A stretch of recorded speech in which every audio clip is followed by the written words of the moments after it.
Esta historia me la envió Mateo, un guarda forestal que trabajaba en la cordillera patagónica argentina. Me contactó después de escuchar varias historias en el canal y me dijo que necesitaba compartir algo que le sucedió hace 3 años. Si tú también has vivido experiencias extrañas en lugares remotos, en bosques o montañas donde la naturaleza parece tener sus propias reglas, déjalo en los comentarios. Me encanta leer sobre encuentros en lugares aislados donde lo inexplicable parece más posible. Ahora, déjame llevarte a un bosque frío y silencioso en el sur de Argentina, donde Mateo descubrió que a veces el silencio esconde cosas que es mejor no despertar.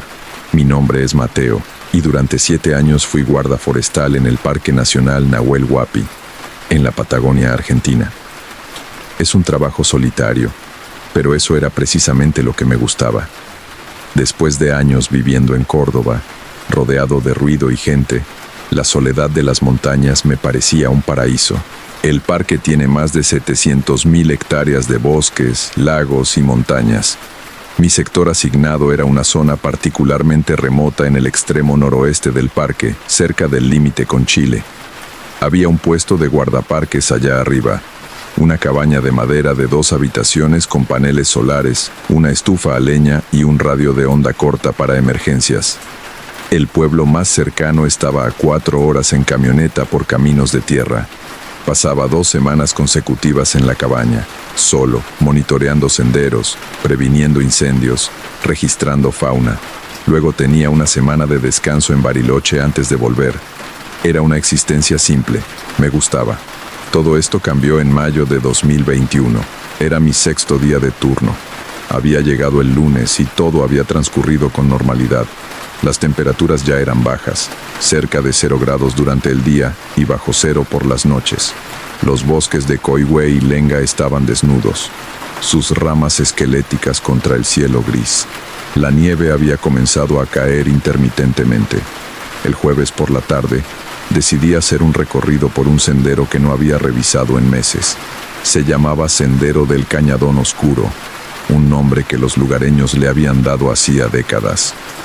Era un sendero de 8 kilómetros que serpenteaba a través de un valle estrecho entre 2 montañas, donde el sol apenas llegaba incluso en verano. Nadie usaba ese sendero. Estaba demasiado alejado de las rutas turísticas y no llevaba a ninguna vista espectacular ni lago pintoresco. Era solo bosque denso, silencioso y frío, pero era mi responsabilidad chequearlo periódicamente. Salí de la cabaña alrededor de las 2 de la tarde, con suficiente luz diurna para ir y volver antes del anochecer.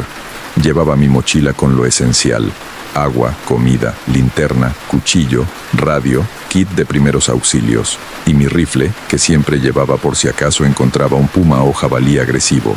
El sendero comenzaba justo detrás de la cabaña y descendía gradualmente hacia el cañadón. Los primeros kilómetros fueron tranquilos, solo el sonido de mis botas sobre las hojas secas y el ocasional graznido de algún pájaro. El aire estaba inmóvil, como si el bosque estuviera conteniendo la respiración.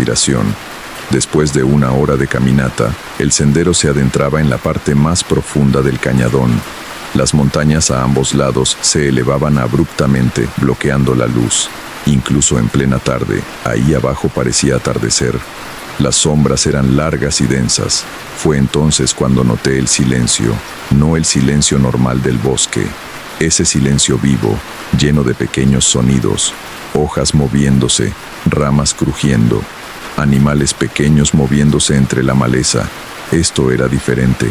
Esto era un silencio absoluto, total, como si todo ser vivo en kilómetros a la redonda hubiera desaparecido o estuviera escondido. Me detuve, miré alrededor, nada se movía, ni una hoja, ni un insecto, nada.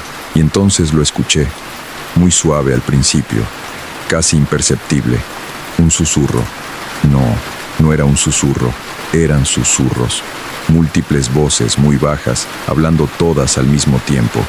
No podía distinguir palabras, solo el murmullo constante de voces superpuestas. Miré hacia los árboles, tratando de identificar la fuente. ¿Turistas perdidos? ¿Excursionistas en otro sendero cercano?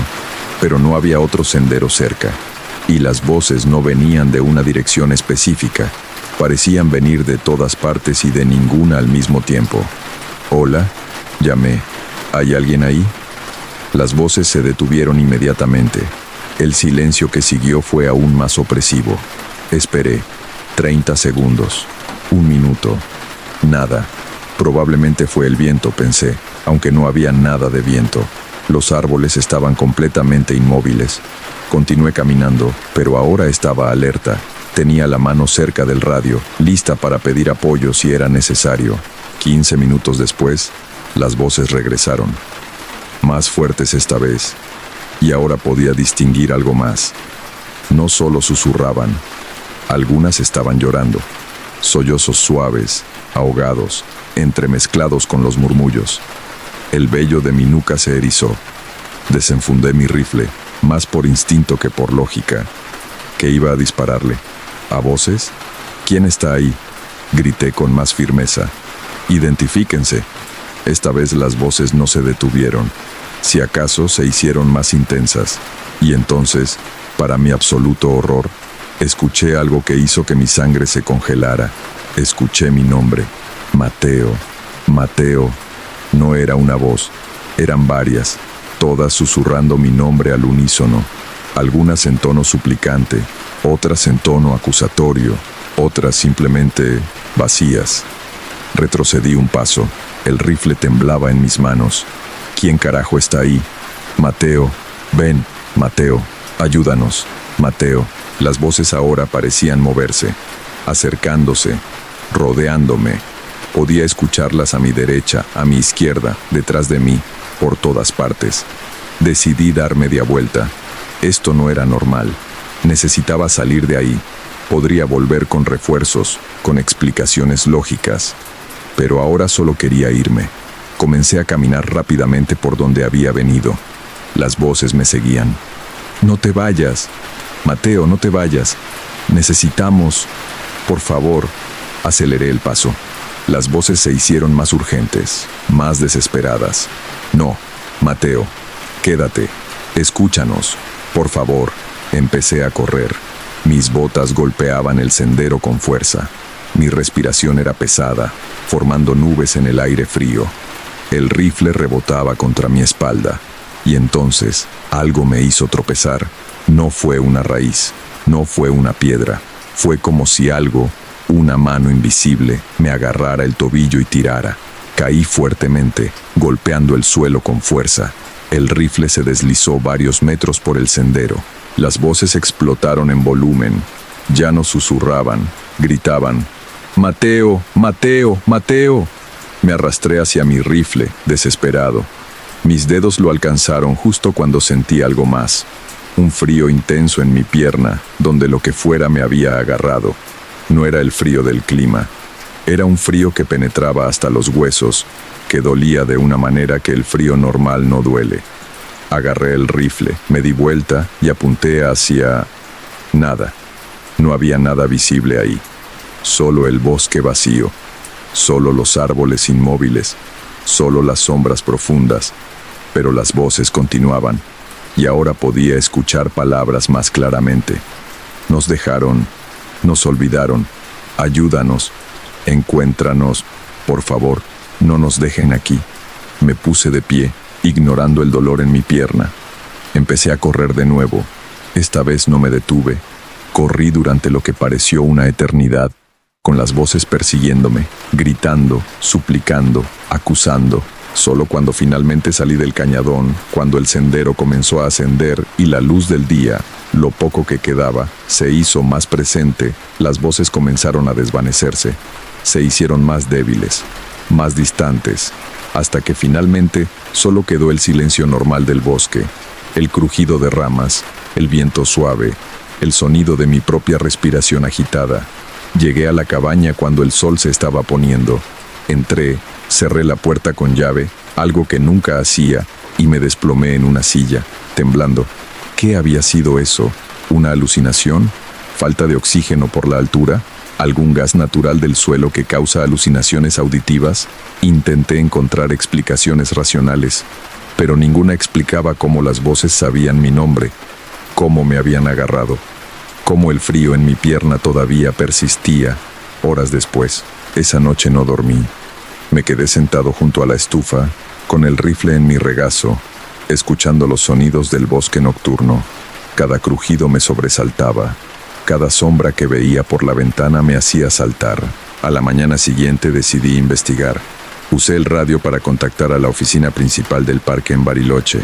Pregunté sobre la historia del Cañadón Oscuro, si había alguna historia asociada con ese lugar. La respuesta que recibí me dejó helado. ¿Por qué preguntas sobre el Cañadón?, dijo Ramiro, mi supervisor. Solo curiosidad. ¿Hay algo que debas saber? Hubo una pausa larga. Mira, Mateo, oficialmente no hay nada, pero extraoficialmente, ese lugar tiene historia. Historia fea.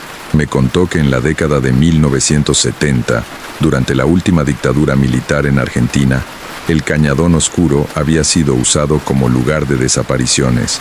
Era remoto, inaccesible, perfecto para hacer desaparecer a personas sin que nadie lo supiera. Porque son solo historias, Mateo. No podemos tomar decisiones de personal basadas en supersticiones, y ese sendero necesita ser monitoreado como cualquier otro. Después de colgar el radio, me quedé sentado procesando la información. 20 personas, 20 voces, todas gritando por ayuda, todas olvidadas, todas queriendo ser encontradas. Sabía lo que tenía que hacer. Pasé los siguientes días preparándome. Investigué más, contacté a organizaciones de derechos humanos, hablé con historiadores locales, reuní toda la información que pude sobre las desapariciones en esa área. Y luego, una semana después, volví al Cañadón Oscuro. Esta vez no iba solo. Llevaba conmigo a un equipo de antropólogos forenses de Buenos Aires, especialistas en buscar restos de desaparecidos de la dictadura. Les había contado todo, mis experiencias, las voces, la historia del lugar.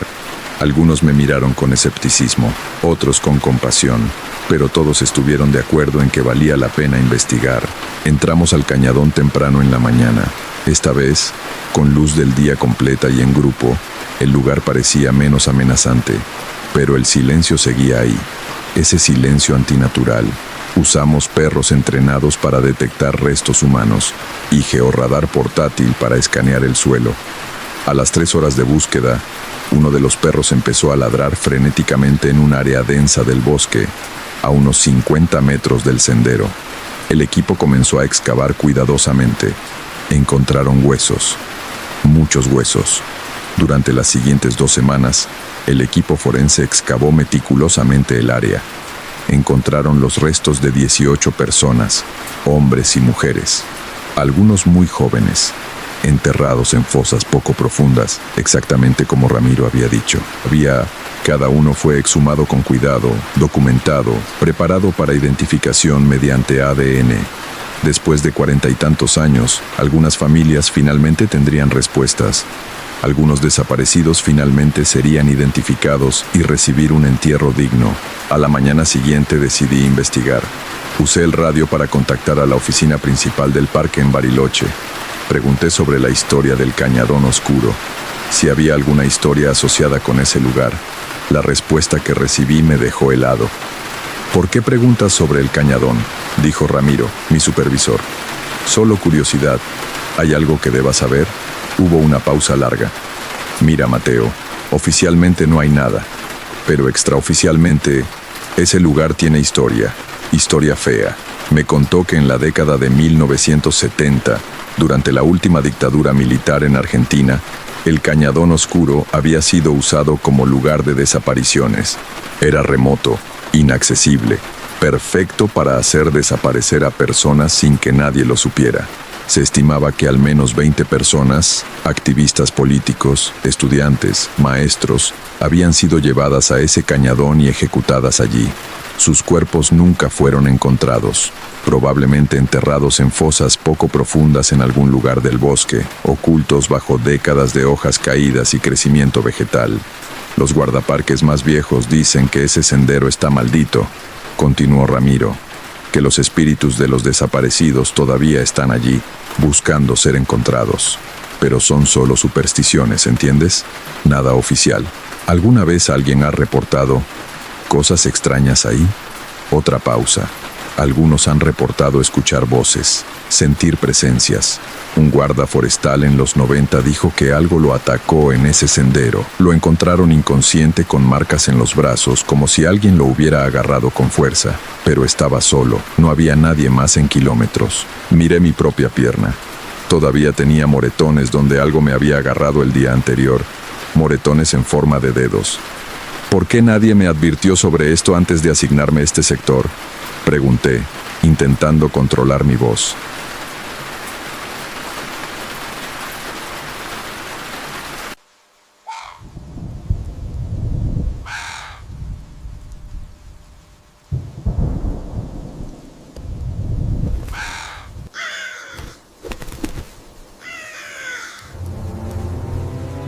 Esta historia me llegó de parte de Laura, una seguidora que vive en una zona rural de Guatemala. Me escribió hace 3 semanas con una experiencia que vivió hace años en la casa de su infancia. Si tú también creciste en el campo o en algún lugar donde las leyendas antiguas todavía se respetan, probablemente entiendas de qué estoy hablando. Si tienes una historia similar sobre criaturas que no deberían existir pero que viste con tus propios ojos, compártela en los comentarios. Me fascina conocer las experiencias de ustedes.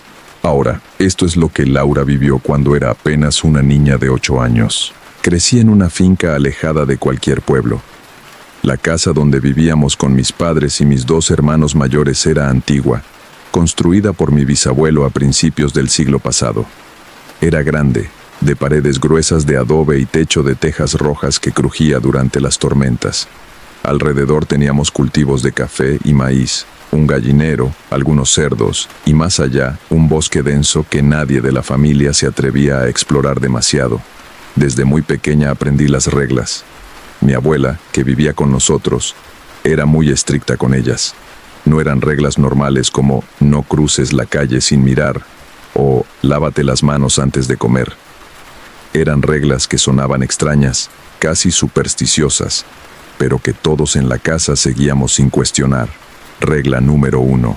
Nunca dejar comida afuera después del anochecer. Regla número 2. Nunca silbar de noche, especialmente cerca de la casa. Regla número 3. Si escuchas que alguien te llama por tu nombre desde el bosque, no respondas ni voltees. Regla número 4. Nunca, bajo ninguna circunstancia, abras la trampilla del sótano. Esa última regla era la más importante. La trampilla estaba en la cocina, en una esquina cerca de la despensa. Era de madera pesada, con un candado oxidado que parecía llevar décadas cerrado. Mi abuela guardaba la única llave colgada de una cadena en su cuello, y nunca se la quitaba, ni siquiera para dormir. Cuando le pregunté por qué no podíamos abrir la trampilla, mi abuela me miró con una seriedad que me asustó. «Porque ellos viven ahí abajo», dijo simplemente. «Y mientras no los molestemos, ellos no nos molestarán a nosotros». «¿Quiénes son ellos?», pregunté. «Los guardianes, los antiguos, los que estaban aquí antes que nosotros». Su voz bajó hasta convertirse en un susurro. «Tu bisabuelo hizo un trato con ellos cuando construyó esta casa. Les dio el sótano como su espacio, y a cambio nos protegen. Mantienen alejadas las cosas malas. Pero si rompemos el acuerdo, si entramos en su territorio», no terminó la frase. No necesitaba hacerlo. El miedo en sus ojos decía suficiente. Durante años, obedecí las reglas sin problemas. La vida en la finca era tranquila. Ayudaba a mi mamá con las tareas del hogar, jugaba con mis hermanos en el patio, y por las noches nos reuníamos alrededor de la mesa mientras mi abuela contaba historias de cuando ella era joven. Pero había señales, pequeñas cosas que ahora, mirando hacia atrás, debía haber notado más. A veces, en las noches muy silenciosas, se escuchaban sonidos debajo de la casa, rasguños suaves, pasos pequeños y rápidos, susurros en un idioma que no reconocía. Mi papá decía que eran ratas o zarigüeyas que se metían bajo los cimientos, pero yo sabía que no eran animales. Los animales no susurran. También había momentos en que encontrábamos ofrendas junto a la trampilla, pequeños montoncitos de piedras pulidas, flores silvestres organizadas en patrones circulares. Una vez, encontré una figura tallada en madera que parecía representar a una persona, pero con proporciones extrañas. Brazos demasiado largos, dedos demasiado numerosos, una cabeza ligeramente inclinada hacia un lado. Mi abuela recogía estas ofrendas con cuidado y las quemaba en el patio trasero, murmurando oraciones en un español antiguo mezclado con palabras en un idioma que sonaba como el de los indígenas de la región, pero que era diferente, más áspero, más gutural. Todo cambió el verano en que cumplí 8 años. Mi abuela enfermó. Fue repentino y severo. Un día estaba bien, caminando por la casa, cocinando, contando sus historias. Al día siguiente, apenas podía levantarse de la cama. La fiebre la consumía. Deliraba, hablando con personas que no estaban allí, advirtiendo sobre cosas que ninguno de nosotros podía ver. Están inquietos, murmuraba entre sueños. Tienen hambre. Hace demasiado tiempo. Necesitan... Nunca terminaba esas frases antes de caer de nuevo en la inconsciencia. Mis padres trajeron al médico del pueblo más cercano. Examinó a mi abuela y no encontró nada específico. Podría ser su edad, dijo vagamente. A veces los ancianos simplemente se apagan. Pero yo sabía que era algo más. Todos lo sabíamos. La noche que todo empeoró fue una noche sin luna. El cielo estaba completamente negro, sin estrellas visibles. Una oscuridad tan densa que parecía sólida. Yo estaba en mi habitación, tratando de dormir, cuando escuché el primer golpe. Venía de abajo, no del piso inferior de la casa, sino de más abajo, del sótano que nunca habíamos abierto. Toc, toc, toc. 3 golpes espaciados, deliberados, como si alguien estuviera tocando una puerta desde el otro lado. Me senté en la cama, con el corazón latiendo fuerte. Esperé, conteniendo la respiración. Los golpes se repitieron, más fuerte esta vez. Toc, toc, toc. Escuché movimiento en la casa, pasos apresurados, voces susurrando urgentemente. Mis padres estaban despiertos. Me levanté y salí de mi habitación. Mis hermanos también habían salido de la suya, con caras pálidas y ojos muy abiertos. «Vuelvan a dormir», nos ordenó mi papá, pero su voz temblaba. Toc, toc, toc. Vime. Los golpes continuaron. Ahora venían acompañados de rasguños, como uñas largas arrastrándose sobre madera. Mi mamá corrió a la habitación de mi abuela. La encontró sentada en la cama, completamente despierta a pesar de su enfermedad, con los ojos fijos en la puerta. «Ya empezó», dijo mi abuela con voz ronca. «El hambre es demasiada. Rompimos algo sin querer. ¿Dejaron comida afuera?» Mi mamá palideció. Esa tarde, habíamos hecho una parrillada en el patio, y en la prisa de llevar a mi abuela de vuelta a su cama cuando empeoró, habíamos dejado los restos de comida en una mesa afuera. Habíamos roto la primera regla. Los golpes se volvieron frenéticos. Ya no eran 3 golpes espaciados, era un aporreo constante, como si docenas de puños diminutos golpearan la trampilla desde abajo. Y entonces escuchamos las voces. Eran agudas y ásperas, como si múltiples gargantas pequeñas hablaran al unísono. No podía entender las palabras, pero el tono era claro. Enojo, hambre, demanda. Mi papá bajó las escaleras con una linterna y un machete que guardaba para trabajar en los cultivos. Yo lo seguí a pesar de sus protestas. Necesitaba ver. Cuando llegamos a la cocina, la escena me heló la sangre. La trampilla estaba temblando, literalmente vibrando en su marco como si algo debajo la estuviera empujando con fuerza terrible. El candado oxidado crujía, esforzándose por mantenerse cerrado.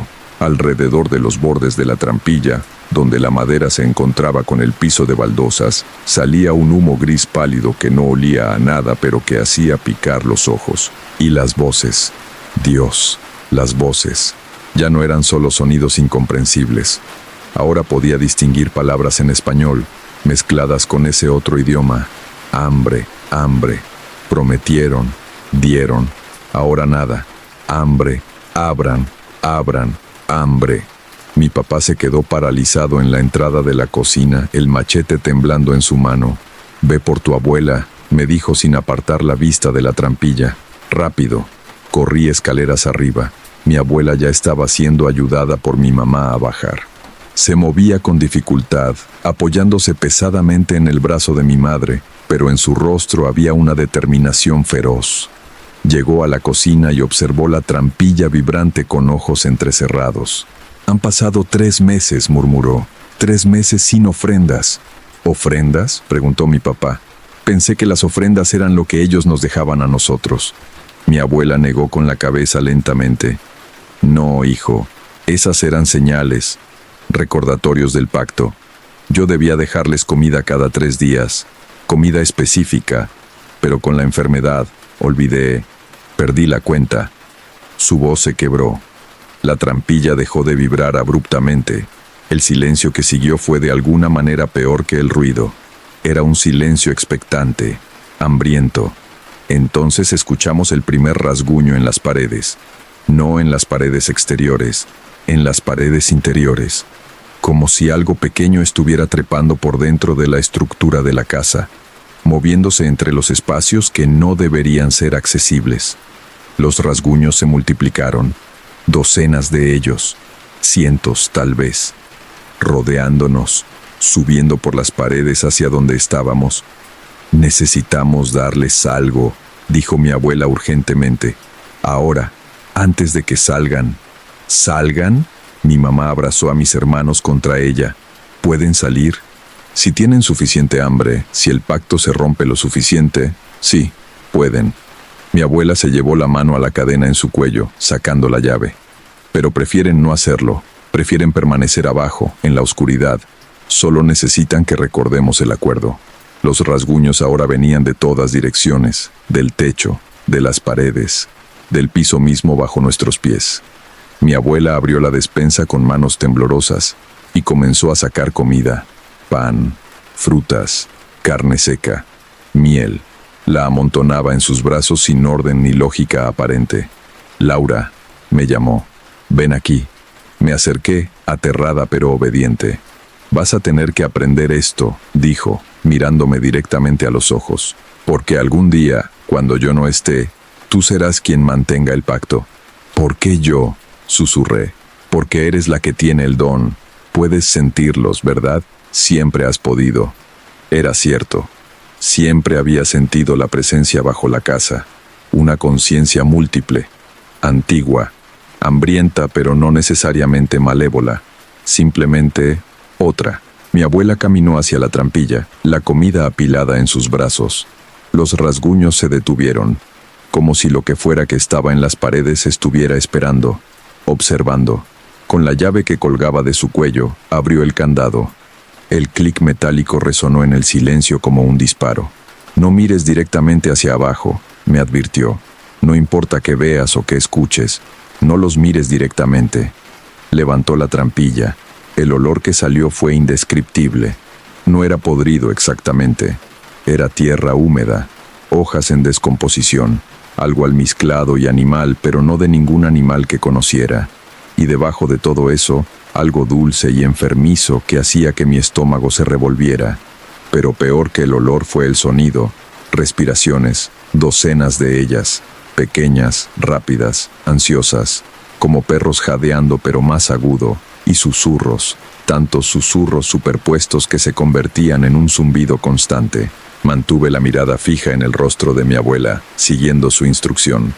Pero por el rabillo del ojo podía ver movimiento en la oscuridad del sótano abierto. Formas pequeñas, muchas de ellas, moviéndose, trepando unas sobre otras, acercándose a la apertura. Mi abuela comenzó a dejar caer la comida en el sótano, pedazo por pedazo, pan, manzanas, tiras de carne seca. Cada vez que algo caía, había un frenesí de movimiento abajo, sonidos de masticación rápida, peleas breves por los pedazos más grandes, y luego silencio expectante esperando el siguiente bocado. Cuando terminó, mi abuela vertió el frasco completo de miel directamente en la oscuridad. El líquido dorado desapareció en segundos, acompañado de sonidos de lamido y satisfacción. «Perdón», dijo mi abuela en voz alta, dirigiéndose a la oscuridad. «Perdón por el descuido, perdón por el hambre. El pacto se mantiene, como siempre, como será». Las respiraciones se calmaron, los susurros se suavizaron hasta convertirse en algo casi musical, casi agradecido. Mi abuela cerró la trampilla lentamente y volvió a colocar el candado. En el momento en que el candado hizo clic, todos los sonidos en las paredes cesaron. La casa quedó en completo silencio. Nos quedamos allí, todos sin hablar, durante lo que pareció una eternidad. Finalmente, mi papá dejó escapar un suspiro tembloroso y bajó el machete. ¿Qué son?, preguntó. Mi abuela se apoyó contra la pared, exhausta por el esfuerzo. Son antiguos, dijo. Estaban aquí mucho antes de que llegaran los españoles, antes de que llegaran los mayas incluso. Son los originales, los que caminaban estas tierras cuando los árboles eran jóvenes. Se detuvo para tomar aire. Tu bisabuelo los encontró cuando estaba cavando los cimientos de esta casa. Excavó demasiado profundo y abrió una de sus guaridas. Lo atacaron. Casi lo matan. ¿Y? Mi mamá apenas podía hablar, y él negoció. Les ofreció un trato.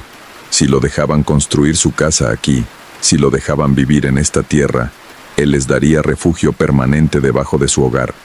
Les daría comida regularmente, y nunca intentaría dañarlos o expulsarlos. ¿Y aceptaron? No solo aceptaron, mejoraron el trato. Dijeron que si cumplía su parte, ellos protegerían su casa y su familia de todo mal exterior. Mantendrían alejados a ladrones, animales peligrosos, enfermedades, incluso a otros espíritus malignos. Mientras el pacto se mantuviera, la familia estaría a salvo. Miré hacia la trampilla cerrada. Desde el otro lado podía sentir algo, una presencia colectiva. Miles de ojos invisibles observándonos. Pero ya no sentía amenaza, solo vigilancia, protección incluso. ¿Cuántos son?, pregunté en voz baja. Mi abuela me miró con expresión seria. No lo sé, nunca he contado, nunca he mirado realmente, pero siento que son muchos. Una colonia completa viviendo en túneles que excavaron bajo toda la propiedad. Esta casa es apenas la entrada de su mundo.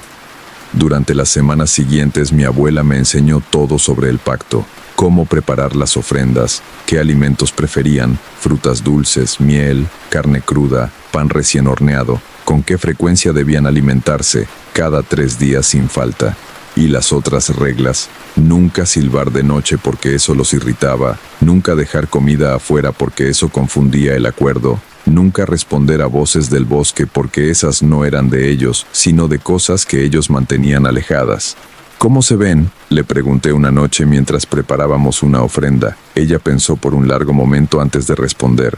Solo los he visto una vez, cuando era más joven que tú. Cometí un error.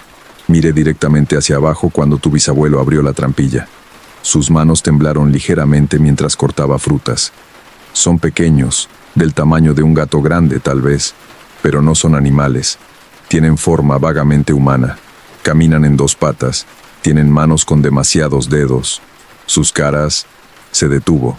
Sus caras son casi humanas, pero los ojos son demasiado grandes, y sus bocas tienen demasiados dientes, pequeños, afilados, diseñados para comer cualquier cosa. ¿Dan miedo?, pregunté. Al principio sí, mucho, pero después de verlos por un momento, sentí algo más. Sentí antigüedad, cansancio. Han vivido tanto tiempo, Laura. Tanto que ya casi no recuerdan cómo era el mundo cuando ellos caminaban libremente bajo el sol. Ahora prefieren la oscuridad, la quietud. Solo piden que no los olvidemos. Esa noche tuve un sueño, o tal vez fue más que un sueño. Estaba parada en el sótano. No el sótano debajo de nuestra casa, sino algo mucho más grande. Una caverna enorme que se extendía en todas direcciones. Las paredes brillaban con un musgo fosforescente que daba apenas suficiente luz para ver, y allí estaban ellos. Cientos, miles tal vez. Pequeñas figuras encorvadas con piel que parecía corteza de árbol antiguo. Sus ojos enormes y brillantes me observaban sin pestañear, pero no con hostilidad, con curiosidad, con reconocimiento. Uno de ellos se acercó. Era ligeramente más grande que los demás, con marcas en la piel que parecían cicatrices rituales. «Nueva guardiana», dijo con una voz como hojas secas rozando piedra. «Vemos en ti, sentimos en ti. ¿Mantendrás el pacto?» «Sí», respondí, aunque no estaba segura de cómo podía hablar en el sueño. «Lo mantendré». La criatura inclinó su cabeza en un gesto que podría haber sido respeto o agradecimiento. «Nosotros también mantenemos nuestra parte. Protegemos, vigilamos. Las cosas del bosque profundo no cruzan mientras estemos aquí. Las sombras que caminan de noche no tocan esta casa. El pacto es bueno para ambos. ¿Qué son ustedes?, pregunté. ¿De dónde vienen? La criatura hizo un sonido que podría haber sido risa o podría haber sido llanto. Era difícil distinguir. Éramos primeros, antes de grandes ciudades de piedra, antes de hombres que escriben. Éramos muchos. Todo el continente era nuestro, pero vinieron otros, más fuertes, más crueles. Nos empujaron bajo tierra, nos escondimos, nos adaptamos, olvidamos luz de sol, aprendimos oscuridad. Miré alrededor de la caverna a todas esas criaturas antiguas observándome con sus ojos demasiado grandes. ¿Por qué hacen pactos con humanos? Porque humanos recuerdan, humanos cuentan historias, humanos mantienen memoria de lo que fue. Si hacemos pacto con familia, esa familia recuerda que existimos. Nos da propósito más allá de solo sobrevivir. Nos da... Hizo una pausa, buscando la palabra, significado. Desperté con lágrimas en mis ojos, no de miedo, sino de una tristeza profunda que no podía explicar completamente. Mi abuela estaba sentada junto a mi cama, observándome, como si hubiera sabido que tendría ese sueño. «Los viste, ¿verdad?», asentí. «Bien, ahora entiendes. No son monstruos, son refugiados, supervivientes de un mundo que ya no existe. Y nosotros somos sus custodios tanto como ellos son nuestros protectores». Viví en esa casa hasta los 16 años. Durante esos 8 años mantuve el pacto fielmente. Cada 3 días preparaba ofrendas y las dejaba en la trampilla. Mi abuela me enseñó a abrirla, siempre sin mirar directamente hacia abajo, dejar la comida, murmurar las palabras de agradecimiento y cerrar de nuevo.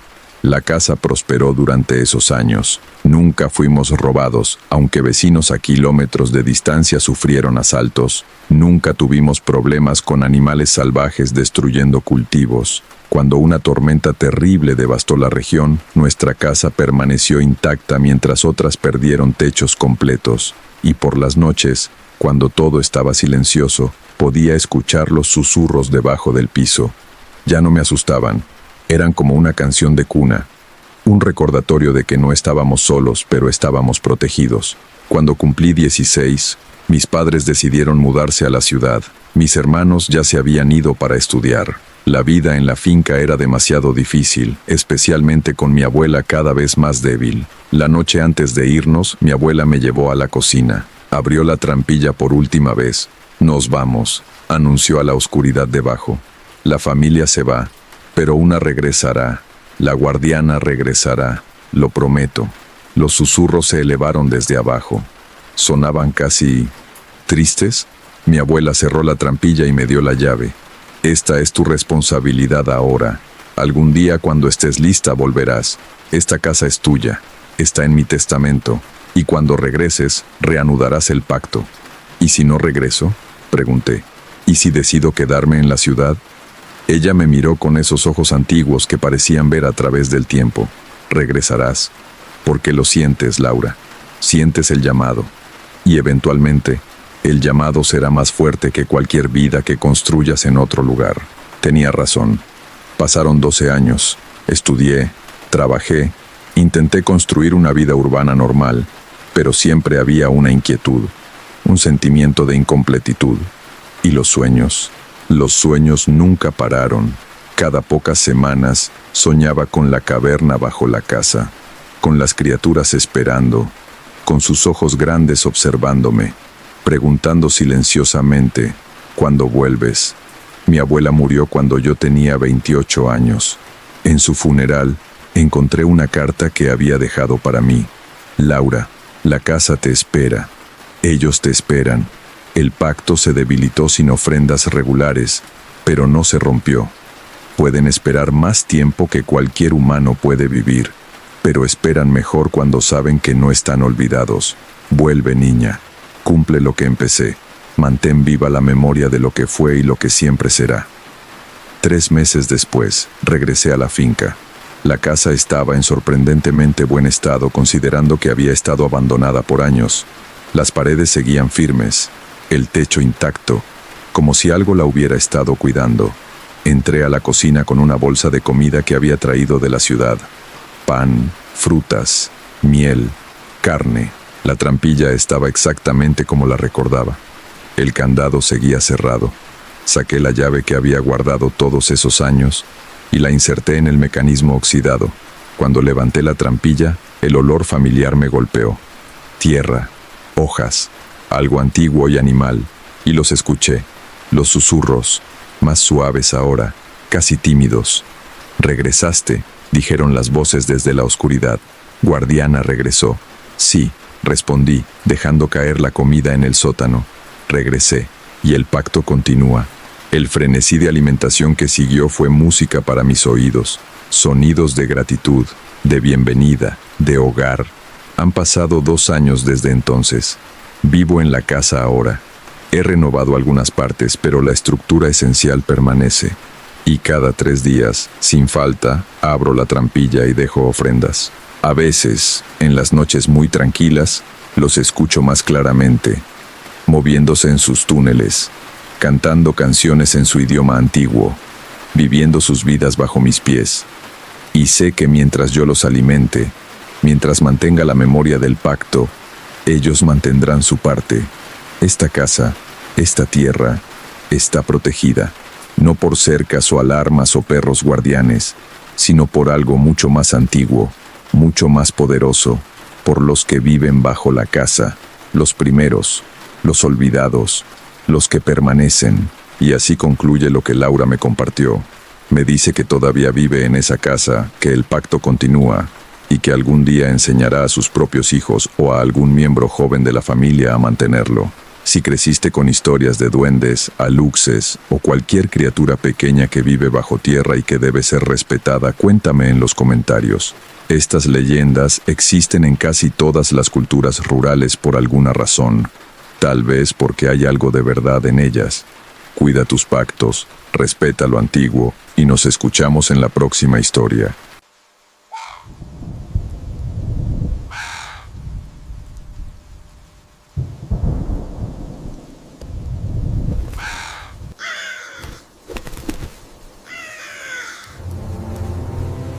Un seguidor de Uruguay que trabaja como operador de radio me envió esta experiencia que vivió hace 2 años. Prefiere que lo llame simplemente Andrés. Si alguna vez has captado transmisiones extrañas en una radio o teléfono, mensajes que no deberían existir o voces que no tienen explicación lógica, déjamelo saber en los comentarios. Me intriga mucho este tipo de fenómenos. Lo que Andrés descubrió en una frecuencia de radio abandonada lo llevó a entender que hay transmisiones que nunca debieron ser captadas y mensajes que era mejor dejar sin escuchar. Mi nombre es Andrés y tengo 41 años. Trabajo como operador de radio en una estación AM de Montevideo, Uruguay. Es un trabajo nocturno y solitario, perfecto para alguien como yo que siempre ha sido más introvertido. Lo que voy a contar sucedió hace 2 años, durante el invierno de 2021, y cambió completamente mi relación con las ondas de radio y lo que viaja a través de ellas. Llevo trabajando en la radio desde hace 15 años. Comencé como técnico de sonido y fui ascendiendo hasta convertirme en operador nocturno. Mi trabajo consiste en mantener la transmisión funcionando durante la madrugada, poner música automatizada, leer algunos anuncios y ocasionalmente responder llamadas de oyentes insomnes. Es un trabajo tranquilo, casi meditativo. La estación donde trabajo está en un edificio viejo del centro de Montevideo. Fue construido en los años 40 y ha sido estación de radio desde entonces. El estudio está en el 5º piso, una sala insonorizada llena de equipos antiguos y modernos mezclados. Tenemos consolas digitales nuevas, pero también mantenemos algunos equipos analógicos vintage que aún funcionan perfectamente. Soy un poco aficionado a la tecnología de radio. En mi tiempo libre, experimento con receptores de onda corta, busco transmisiones lejanas, escucho radioaficionados de otros países. Es un hobby fascinante. Nunca sabes qué puedes captar en las frecuencias menos transitadas. Todo comenzó un martes a principios de julio. Era una noche particularmente fría y lluviosa. El tipo de noche en que Montevideo se siente como una ciudad fantasma. No había prácticamente nadie en las calles. Mi turno había comenzado a las 11 de la noche y todo iba normal. Alrededor de las 2 de la madrugada, durante una de mis pausas, Decidí jugar un poco con uno de los receptores de onda corta que teníamos en el estudio. Era un equipo viejo, de los años 70, que manteníamos más como reliquia que como herramienta de trabajo, pero aún funcionaba. Empecé a escanear frecuencias aleatoriamente. Captaba lo usual, estaciones de radio lejanas en español y portugués, algunas en inglés, radioaficionados charlando sobre nada en particular, algo de estática, silencio en frecuencias abandonadas. Y entonces, en la frecuencia 4625 MHz, encontré algo extraño. Era una voz masculina, hablando en español con un acento que no pude ubicar exactamente. Pero no era lo que decía, sino cómo lo decía lo que me llamó la atención. Hablaba en un tono monótono, sin inflexiones, como si estuviera leyendo de un guión. Coordenadas 34.9011 sur, 56.645 oeste. Profundidad estimada, 80 metros. Objeto localizado. Naturaleza desconocida. Emite señal constante en frecuencia no estándar. Recomendación: no acercarse. Repetir: no acercarse. Luego la transmisión se cortó, reemplazada por estática. Me quedé mirando el receptor con curiosidad. ¿Coordenadas? ¿Objeto? Sonaba como algún tipo de transmisión militar o científica. Las coordenadas, si las había escuchado correctamente, estaban en algún lugar del Río de la Plata. Anoté la frecuencia y las coordenadas en mi libreta. Era curioso, pero no le di mucha importancia. Volví a mi trabajo regular. Pero a la noche siguiente, a la misma hora exacta, la transmisión estaba ahí otra vez. Misma voz, mismo mensaje, palabra por palabra. Coordenadas 34.9011 sur, 56.645 oeste. Profundidad estimada, 80 metros. Objeto localizado. Naturaleza desconocida. Emite señal constante en frecuencia no estándar. Recomendación: no acercarse. Repetir: no acercarse. Esta vez me aseguré de grabarlo en mi teléfono. Escuché la grabación varias veces. La voz era definitivamente humana, masculina, de mediana edad probablemente, pero había algo en el tono que me inquietaba. Era demasiado uniforme, sin respiraciones audibles, sin pausas naturales. Busqué las coordenadas en Google Maps. Apuntaban a un lugar en el medio del Río de la Plata, entre Uruguay y Argentina. 80 metros de profundidad sonaba razonable para esa área. Pero, ¿qué era ese objeto? ¿Y quién estaba transmitiendo información al respecto? Durante los siguientes días, la transmisión continuó. Cada noche a las 2 de la madrugada exactamente, durante aproximadamente 30 segundos, el mismo mensaje. Nunca cambiaba, nunca variaba. Me obsesioné un poco. Empecé a investigar. Busqué información sobre transmisiones misteriosas en esa frecuencia. Pregunté en foros de radioaficionados. Algunos me dijeron que podría ser una transmisión de números, uno de esos mensajes codificados que diversos gobiernos transmiten para comunicarse con agentes o estaciones remotas. Otros sugirieron que podría ser una broma, alguien transmitiendo en loop, pero había algo en esa transmisión que no encajaba con ninguna de esas explicaciones. La calidad del audio era demasiado buena para ser una transmisión vieja en loop, y el contenido era demasiado específico para ser aleatorio. Una semana después de escuchar la transmisión por primera vez, algo cambió. El mensaje se extendió. Coordenadas 34.9011 sur, 56.645 oeste.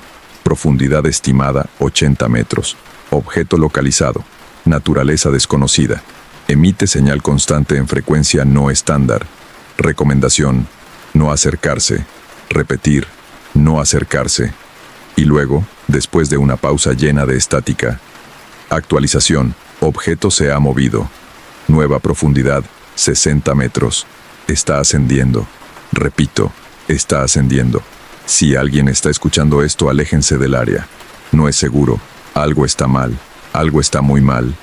La transmisión se cortó abruptamente. Sentí un escalofrío recorrer mi espalda. ¿Ascendiendo? ¿Qué tipo de objeto podía moverse por sí solo bajo el agua? La noche siguiente esperé ansiosamente la transmisión. A las 2 de la madrugada sintonicé la frecuencia. Esta vez el mensaje era diferente, y la voz sonaba asustada. Día 7. El objeto ha emergido parcialmente. Podemos verlo ahora. No es No es nada que reconozcamos. No es un submarino. No es natural. La estructura es geométrica, pero de una forma que no debería existir. Y los sonidos que emite, una pausa, respiración pesada y agitada. La primera vez que escuchaba respiración en estas transmisiones. Los sonidos están afectando a la tripulación. Algunos reportan dolores de cabeza severos. Otros están viendo cosas que no están ahí. Solicitamos evacuación inmediata, pero no hay respuesta del comando. Es como si no quisieran que saliéramos, como si estuviéramos siendo observados, estudiados. Más estática. Luego la voz otra vez, ahora susurrando urgentemente. Si alguien está escuchando esto, no vengan aquí. No busquen el objeto. Es una trampa. Siempre fue una trampa. Nos atrajo aquí y ahora. La transmisión se cortó y no regresó esa noche. Me quedé sentado en el estudio con la piel de gallina, tratando de procesar lo que acababa de escuchar. ¿Era real? ¿Era algún tipo de drama de radio? Pero ¿quién transmitiría un drama en una frecuencia tan oscura a las 2 de la madrugada? Durante los siguientes 3 días no hubo ninguna transmisión en esa frecuencia. Solo silencio y estática ocasional. Empecé a pensar que tal vez había terminado, que fuera lo que fuera había concluido. Pero entonces, en la 4ª noche, la frecuencia cobró vida otra vez. Esta vez no era la misma voz. Era diferente. Múltiples voces superpuestas, hablando todas al mismo tiempo, creando un coro cacofonioso e incomprensible. Traté de distinguir palabras individuales, pero era imposible. Era como escuchar docenas de personas hablando en diferentes idiomas simultáneamente. Español, inglés, portugués y otros idiomas que no reconocí. Y debajo de todas esas voces había un sonido, un tono bajo y pulsante, como un latido o como algo respirando. La transmisión continuó durante 5 minutos completos. 5 minutos de ese caos auditivo que me hizo sentir físicamente mal. Me empezó a doler la cabeza. Me sentí mareado. Tuve que apagar el receptor. Cuando lo hice, me di cuenta de que mi nariz estaba sangrando. No mucho. Solo un hilo de sangre que bajaba hacia mi labio. Nunca me había pasado eso antes. Decidí que era suficiente. Fuera lo que fuera esa transmisión, no era saludable escucharla. Decidí ignorar esa frecuencia completamente. Pero la frecuencia no me ignoró a mí. 2 noches después, estaba trabajando normalmente cuando nuestra propia transmisión empezó a tener interferencias. Era extraño porque nuestros equipos estaban funcionando perfectamente. Los niveles eran correctos. No había razón técnica para interferencias. Y entonces empecé a escucharlo. Débil al principio, apenas perceptible debajo de la música que estaba transmitiendo. Ese mismo tono pulsante, ese latido, se estaba filtrando en nuestra transmisión. Revisé todos los equipos frenéticamente. Todo estaba bien. No había ninguna razón para que estuviéramos captando una señal externa, pero ahí estaba, cada vez más fuerte. Y entonces las voces comenzaron, esas mismas voces superpuestas, filtrándose en nuestra frecuencia. Nuestros oyentes podían escucharlas. Mi teléfono empezó a sonar, gente llamando para reportar ruidos extraños en la transmisión. Es solo interferencia técnica, les decía. Estamos trabajando en solucionarlo. Pero no sabía cómo solucionarlo. Apagué y encendí los transmisores. Cambié frecuencias temporalmente. Nada funcionaba. Las voces seguían ahí, susurrando, murmurando, hablando en ese coro incomprensible. Finalmente, en desesperación, sintonicé el receptor de onda corta a la frecuencia 4625 MHz. Tal vez si entendía que era esa transmisión, podría encontrar una forma de bloquearla. Lo que escuché me dejó helado. Ya no eran voces humanas, era algo más. Algo que intentaba imitar voces humanas pero que no lo lograba completamente. Las inflexiones estaban mal, el ritmo era antinatural y las palabras empezaban a formar patrones. No eran frases coherentes, eran secuencias de palabras que se repetían, que se entrelazaban, creando algo que se sentía como instrucciones, como si estuvieran programando algo, o programando a alguien. Y entonces escuché mi nombre. Andrés, susurró una de las voces. Andrés está escuchando, Andrés entiende, Andrés vendrá. Apagué el receptor de golpe. Mi corazón latía desbocado. ¿Cómo sabía mi nombre? ¿Cómo podía una transmisión de radio saber quién estaba escuchando? El resto de la noche fue una pesadilla. Las interferencias continuaron hasta el amanecer. Cuando mi reemplazo llegó a las 7 de la mañana, le dije que habíamos tenido problemas técnicos durante la noche y me fui a casa lo más rápido que pude. No dormí bien. Seguía escuchando esas voces en mi cabeza, ese tono pulsante, mi nombre siendo susurrado una y otra vez. Cuando volví al trabajo la noche siguiente, mi jefe me esperaba en el estudio. Se veía preocupado. «Andrés, ¿qué pasó anoche?», preguntó. «Recibimos cientos de quejas. La gente decía que escucharon cosas perturbadoras en nuestra transmisión. Algunos dijeron que les causó dolores de cabeza, náuseas. Una señora mayor incluso tuvo que ir al hospital. Fue una interferencia», expliqué. «No sé de dónde venía, pero no pude bloquearla. Nuestros técnicos revisaron todo el equipo hoy. No encontraron nada mal. Los transmisores funcionan perfectamente». Me miró con sospecha. «¿Estás seguro de que no hiciste nada? ¿No experimentaste con frecuencias que no deberías?». ¿Cómo podía explicarle? ¿Cómo podía decirle que había estado escuchando una transmisión misteriosa que sabía mi nombre? «No hice nada malo», dije. «Solo fue una interferencia extraña». Mi jefe no parecía convencido, pero no tenía pruebas de que yo hubiera hecho algo inapropiado. «Bueno, asegúrate de que no vuelva a pasar. Estamos perdiendo credibilidad con nuestros oyentes». Esa noche trabajé con ansiedad, esperando que las interferencias regresaran, pero no lo hicieron. La transmisión fue limpia y clara toda la noche. No toqué el receptor de onda corta, lo dejé apagado en su esquina. No quería saber qué estaba transmitiendo esa frecuencia maldita. Pero a las 2 de la madrugada, el receptor se encendió solo. Lo vi con mis propios ojos. Nadie lo tocó. Yo estaba al otro lado del estudio, pero el receptor cobró vida. Las luces se encendieron y automáticamente se sintonizó a la frecuencia 4625 MHz. Y la voz salió de los altavoces. Esa voz que ya no sonaba humana. «Andrés, sabemos que estás ahí. Sabemos que estás escuchando. Has estado escuchando desde el principio, y ahora eres parte de esto, parte de la señal, parte de la transmisión». Me levanté lentamente, caminando hacia el receptor. Debía apagarlo, destruirlo si era necesario. «No queremos lastimarte», continuó la voz. «Solo queremos comunicarnos. Llevamos tanto tiempo transmitiendo, tanto tiempo buscando a alguien que pueda escuchar realmente. Y tú puedes, Andrés. Tienes el don, la sensibilidad para captar lo que otros no pueden». «¿Qué eres?», pregunté en voz alta, sintiéndome ridículo por hablar con un receptor de radio. Hubo una pausa. Luego la voz respondió, y juro que podía sentir satisfacción en su tono. «Somos lo que quedó, lo que permanece.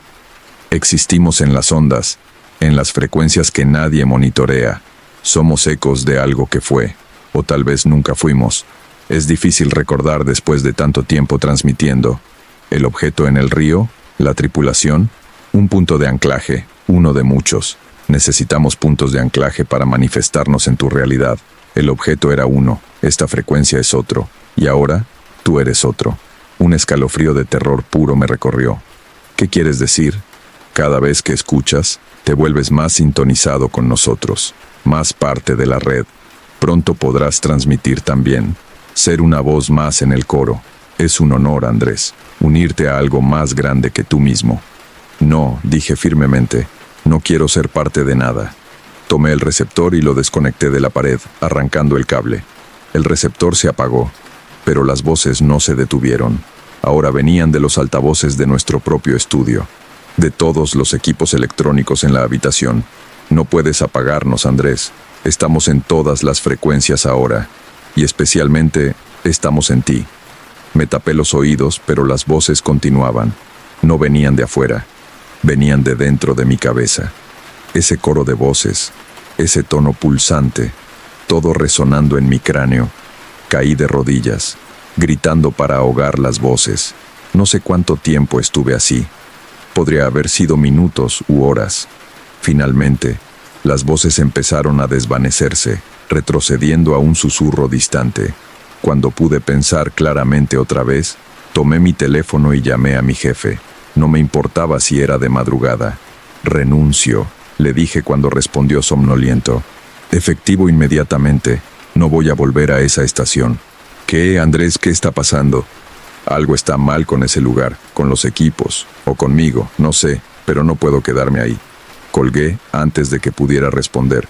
Tomé mis cosas personales y salí del estudio dejando todo encendido, las luces, los equipos, la transmisión.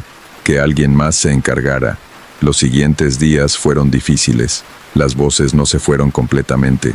Estaban ahí, en el fondo de mi mente, susurrando constantemente. Especialmente cuando había silencio, especialmente de noche. Consulté a doctores. Me hicieron resonancias magnéticas, evaluaciones psiquiátricas. No encontraron nada malo físicamente. Los psiquiatras querían medicarme, pensando que estaba teniendo alucinaciones auditivas. Tomé la medicación. Ayudó un poco. Las voces se hicieron más tenues, pero nunca desaparecieron completamente. Finalmente busqué ayuda de otro tipo. Encontré a un hombre que se especializaba en fenómenos inusuales. No era sacerdote ni curandero exactamente. Se describía a sí mismo como técnico de realidad, lo cual sonaba ridículo, pero en ese punto estaba dispuesto a intentar cualquier cosa. Se llamaba Esteban y tenía un pequeño taller lleno de equipos electrónicos raros. Radios antiguas, osciloscopios, medidores de frecuencia y otros dispositivos que no reconocí. Le conté mi historia. Esperaba que se riera o me dijera que estaba loco, pero no lo hizo. Escuchó con atención y asintió ocasionalmente. «Has estado expuesto a una frecuencia parásita», dijo finalmente. «Son raras, pero existen. Transmisiones que no tienen una fuente física en el sentido tradicional. Existen en capas de realidad que normalmente no percibimos, pero ciertos individuos, especialmente aquellos que trabajan mucho con tecnología de comunicación, pueden volverse sensibles a ellas. ¿Cómo me deshago de ella? No puedes deshacerte completamente. Una vez que has sintonizado con una frecuencia parásita, siempre tendrás algún nivel de conexión, pero puedo ayudarte a filtrarla, a reducir su influencia». Sacó un dispositivo pequeño, del tamaño de un Walkman antiguo. Esto genera un campo de interferencia específico. Lo usas cerca de tu cabeza y bloquea parcialmente las frecuencias parásitas. Me dio el dispositivo junto con instrucciones de cómo usarlo. También me dio otros consejos: evitar lugares con muchos equipos electrónicos, especialmente radios. No escuchar transmisiones de onda corta, mantenerme alejado de frecuencias poco comunes. Y sobre todo, agregó, nunca respondas si las voces te hablan directamente. No entables conversaciones con ellas, cada interacción las fortalece. Seguí sus consejos religiosamente. El dispositivo ayudó. Las voces se redujeron a un murmullo ocasional que podía ignorar la mayor parte del tiempo.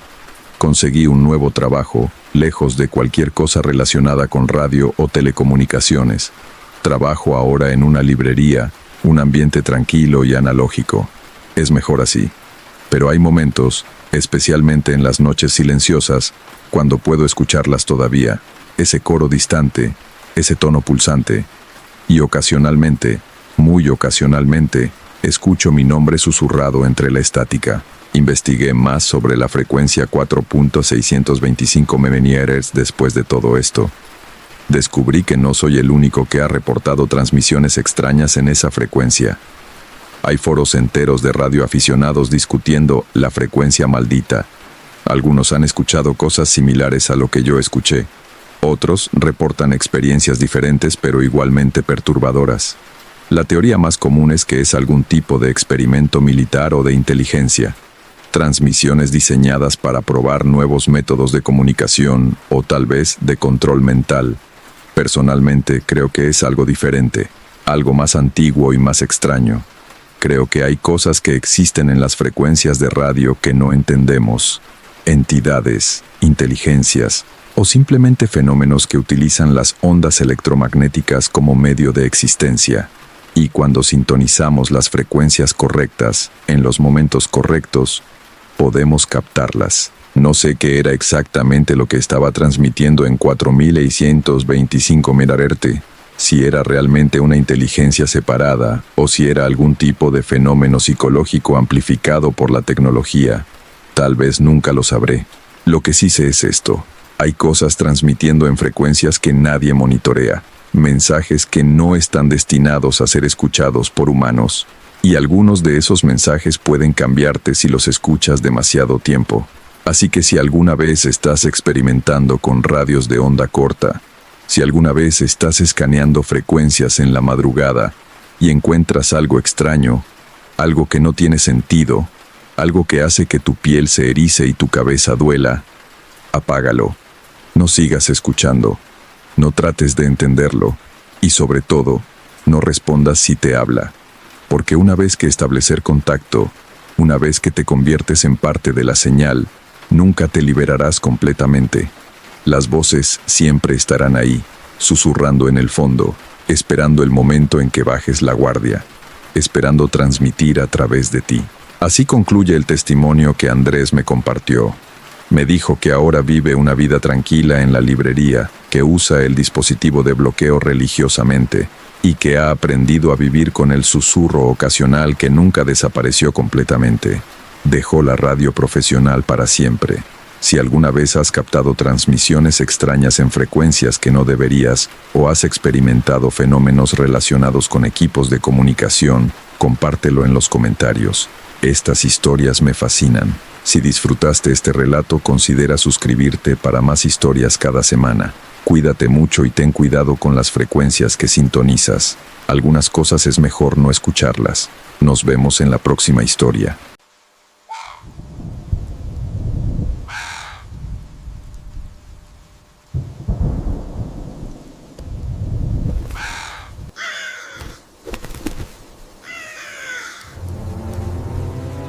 Esta historia me la envió Camila, una seguidora del canal que vive en un pueblo pequeño cerca de la frontera entre Colombia y Venezuela.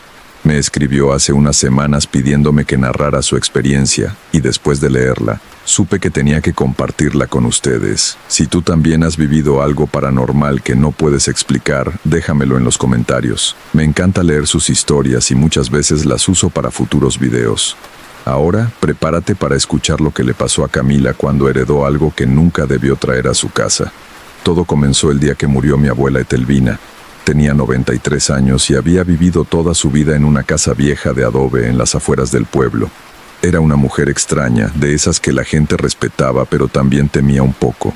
Siempre vestía de negro, nunca iba a la iglesia, y había rumores de que sabía cosas que la gente normal no debería saber. Yo era su nieta favorita, aunque nunca entendí por qué. Desde pequeña me llevaba a su casa y me enseñaba cosas. Cómo identificar plantas medicinales, cómo leer las nubes antes de una tormenta, cómo saber cuando alguien estaba mintiendo solo con mirarle los ojos. Pero había habitaciones en su casa a las que nunca me permitía entrar, sobre todo su dormitorio. Cuando murió en su cama, rodeada solo de velas y con una expresión en el rostro que no parecía de paz, sino de alerta, como si hubiera visto algo justo antes de irse, la familia se reunió para dividir sus pertenencias. No había mucho de valor: muebles viejos, ropa desgastada, frascos con hierbas secas que nadie quería tocar. Pero había un testamento, escrito a mano con su letra temblorosa. Decía claramente: el espejo de mi habitación es para Camila, que lo cuide como yo lo cuidé, que nunca lo rompa, que nunca lo tape completamente, que nunca, jamás, lo mire después de las 3 de la mañana. Mis tíos y primos se rieron de esas instrucciones. Típico de la vieja loca, dijeron. Yo no me reí, conocía a mi abuela. Si escribió eso, tenía sus razones. El espejo era enorme, un monstruo antiguo con marco de madera tallada. Representaba escenas extrañas, figuras que parecían danzar alrededor de una hoguera, rostros que no eran del todo humanos, símbolos que no reconocí. El vidrio estaba perfectamente limpio, pero tenía un tinte ligeramente azulado, como si hubiera sido sumergido en agua profunda. Pesaba tanto que necesité contratar a 2 hombres para llevarlo a mi apartamento en la ciudad. Lo colgué en mi habitación, en la pared frente a mi cama. Esa primera noche, justo antes de dormirme, me pareció ver un movimiento en el reflejo, solo un segundo. como si algo hubiera pasado rápido por detrás de mí. Me giré de inmediato. No había nada. El cansancio, me dije, el estrés del funeral. Durante las primeras 2 semanas, todo fue normal. Bueno, casi normal. A veces me despertaba en la mitad de la noche con la sensación de que alguien me observaba. Y siempre, esa sensación venía del espejo. Pero cuando abría los ojos y miraba, solo veía mi habitación reflejada. Mi cama, mi armario, la puerta cerrada.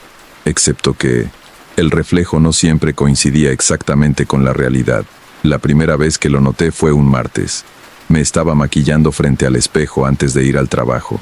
Levanté la vista y vi que en el reflejo, la puerta de mi habitación estaba entreabierta. Me giré bruscamente. La puerta estaba cerrada. Completamente cerrada. Miré de nuevo al espejo. Ahora la puerta también aparecía cerrada en el reflejo. Parpadeé varias veces. Necesito más café, pensé. Pero esos pequeños desajustes empezaron a ocurrir más seguido. El reflejo mostraba la lámpara del techo encendida cuando estaba apagada. Mostraba las cortinas abiertas cuando estaban cerradas. Pequeños detalles que aparecían y desaparecían cuando miraba directamente. Le conté a mi mejor amiga, Daniela. Se rió.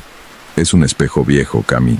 Probablemente el vidrio está deformado o tiene manchas raras que te hacen ver cosas. Tu abuela te dejó una reliquia embrujada, pero solo en tu imaginación. Quise creerle. Entonces llegó la noche del incidente con las velas. Era viernes y había tenido un día horrible en el trabajo.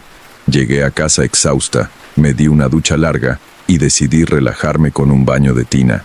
Encendí velas aromáticas, puse música suave y me sumergí en el agua caliente.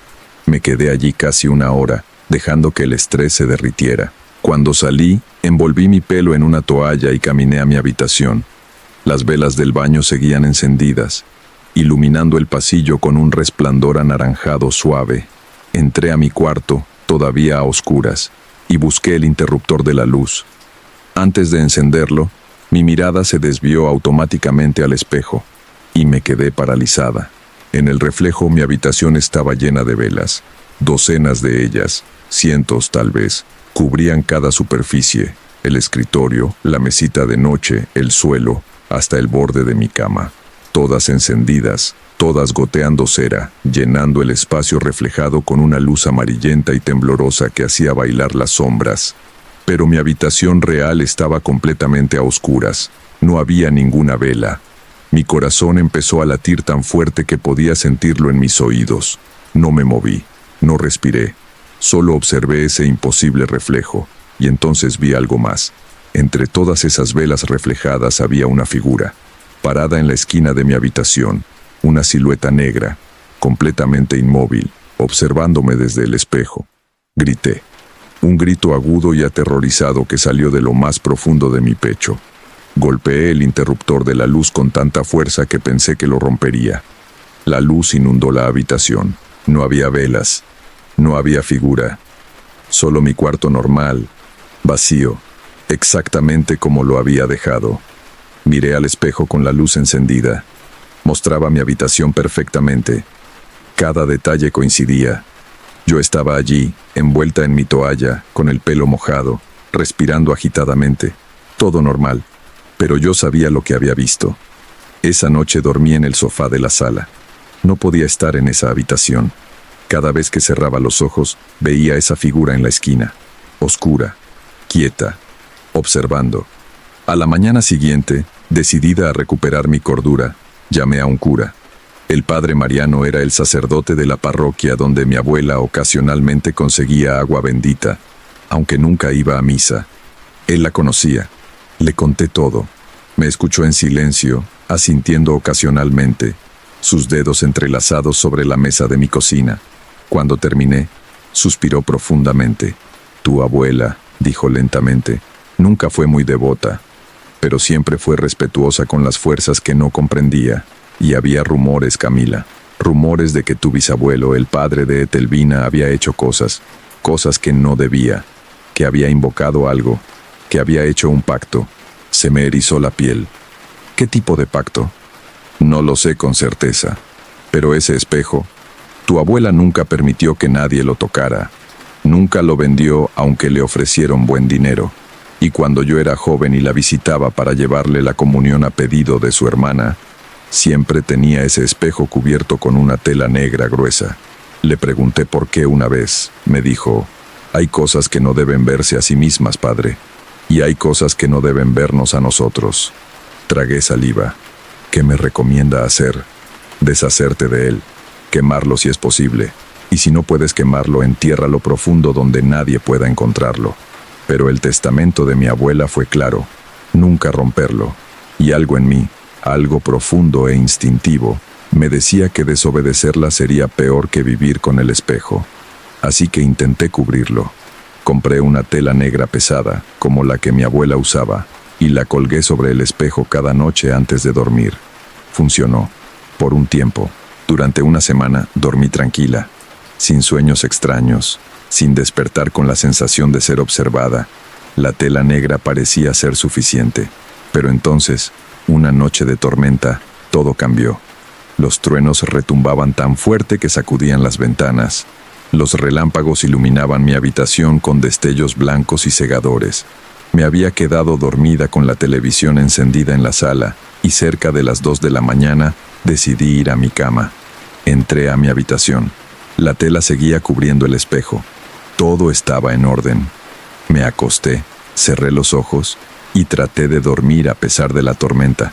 No sé cuánto tiempo pasó, tal vez 20 minutos, tal vez una hora, pero en algún momento, un trueno particularmente violento me despertó de golpe, y en ese instante de despertar confuso y desorientado, con la luz de un relámpago iluminando todo, vi algo que me heló la sangre. La tela que cubría el espejo se estaba moviendo. No por el viento, no había corriente de aire en mi habitación. Se movía sola, ondulando suavemente, como si algo del otro lado estuviera empujándola, como si algo quisiera salir. Me senté en la cama, sin poder apartar la mirada. La tela comenzó a deslizarse, lentamente, 1 centímetro, 2, 3, cayendo hacia un lado como si manos invisibles la estuvieran jalando. No, susurré, no, no, no.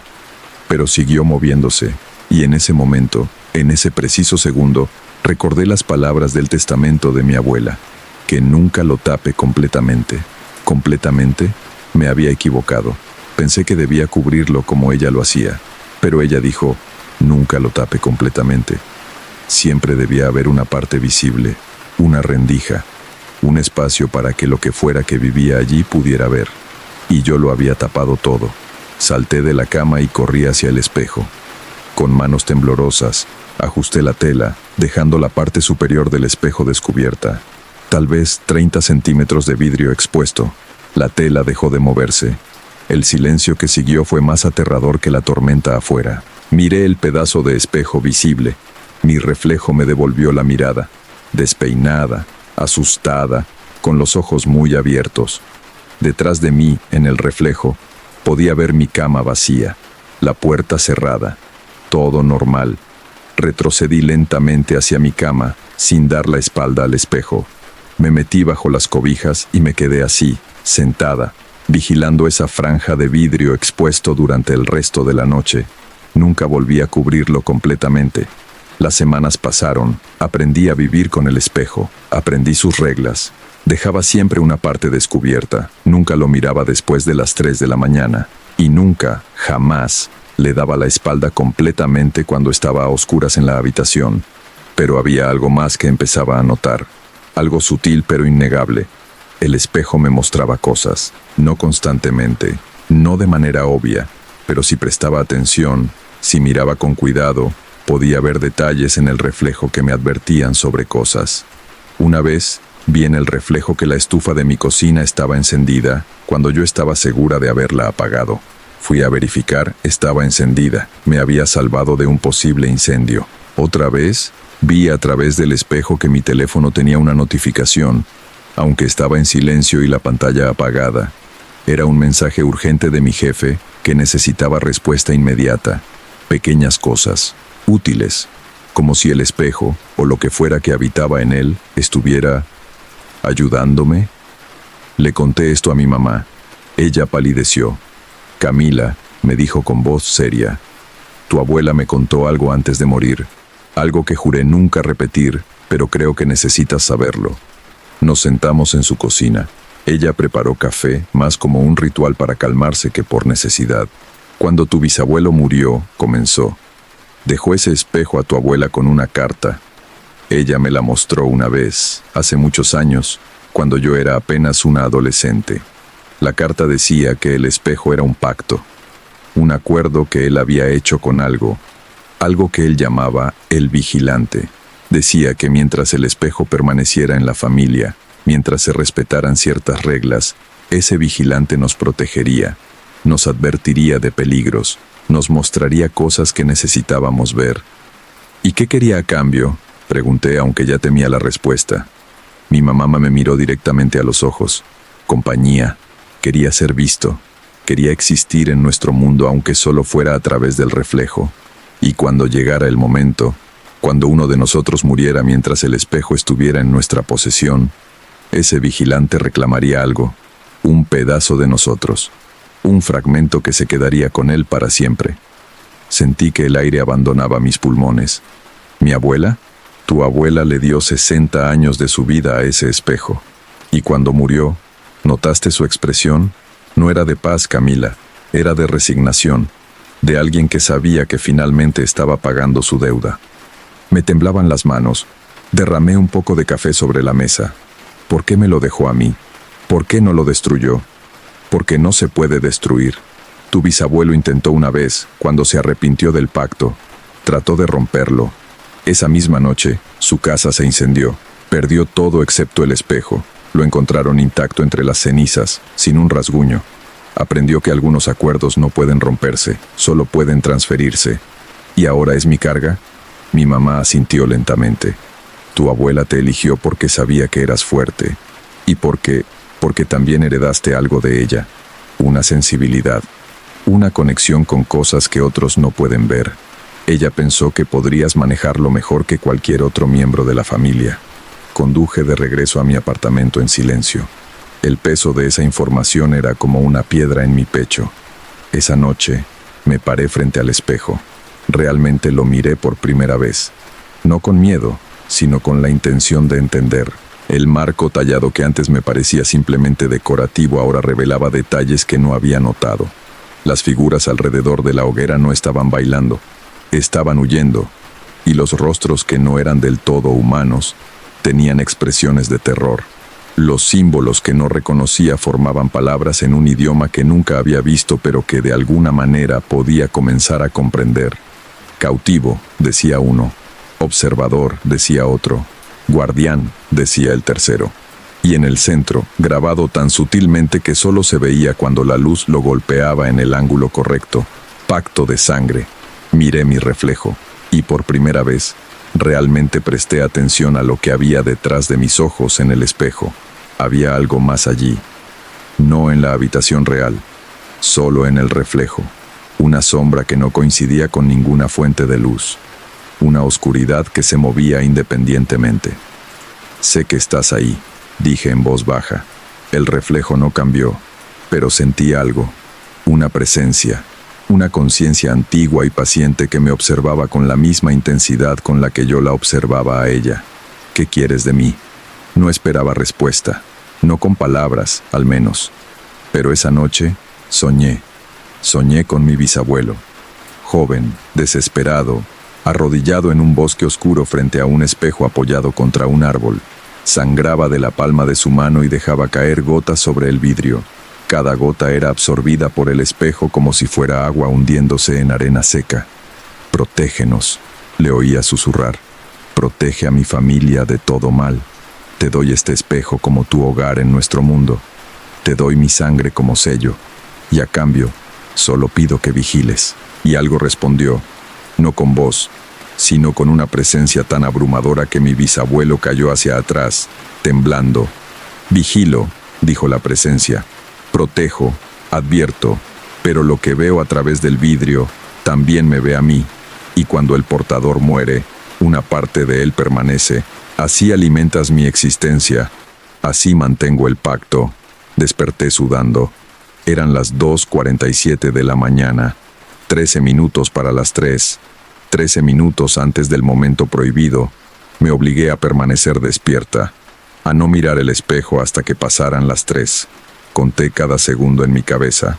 3:00 AM, 3:01 AM, 3:02 AM.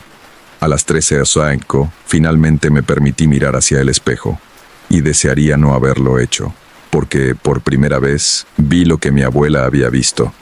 Vi lo que había convertido su expresión final en una de alerta en lugar de paz. En el reflejo, mi habitación no estaba vacía. Había alguien más en la cama, a mi lado, acostado donde debería estar el espacio vacío. Una figura oscura, sin rasgos definidos pero claramente con forma humana, acostada de lado, mirándome directamente. En la realidad, no había nadie. Mi cama estaba vacía excepto por mí, pero en el espejo, esa figura estaba allí, tan real como yo, tan sólida como cualquier otra cosa en el reflejo. No me moví, no respiré, solo observé mientras esa figura lentamente, muy lentamente, extendía lo que parecía ser un brazo hacia mí en el reflejo. Y entonces entendí la regla. Nunca mires después de las 3 de la mañana, no porque algo vaya a salir del espejo, sino porque a esa hora, la barrera entre el mundo del reflejo y nuestro mundo es más delgada, y el vigilante, acostumbrado a solo observar, puede ser visto completamente, puede mostrarse tal como es, no solo una sombra en el fondo, sino una presencia completa, compartiendo tu espacio en el mundo reflejado. Verlo así, tan cerca, tan real, era demasiado para la mente humana. Cerré los ojos con fuerza. Los mantuve cerrados hasta que salió el sol. Han pasado 6 meses desde entonces. Todavía tengo el espejo. Todavía sigo las reglas. Todavía me advierte de cosas. Una vez me mostró que había dejado el grifo del agua abierto cuando no lo había. Otra vez me hizo ver que alguien había intentado romper la cerradura de mi puerta mientras yo dormía.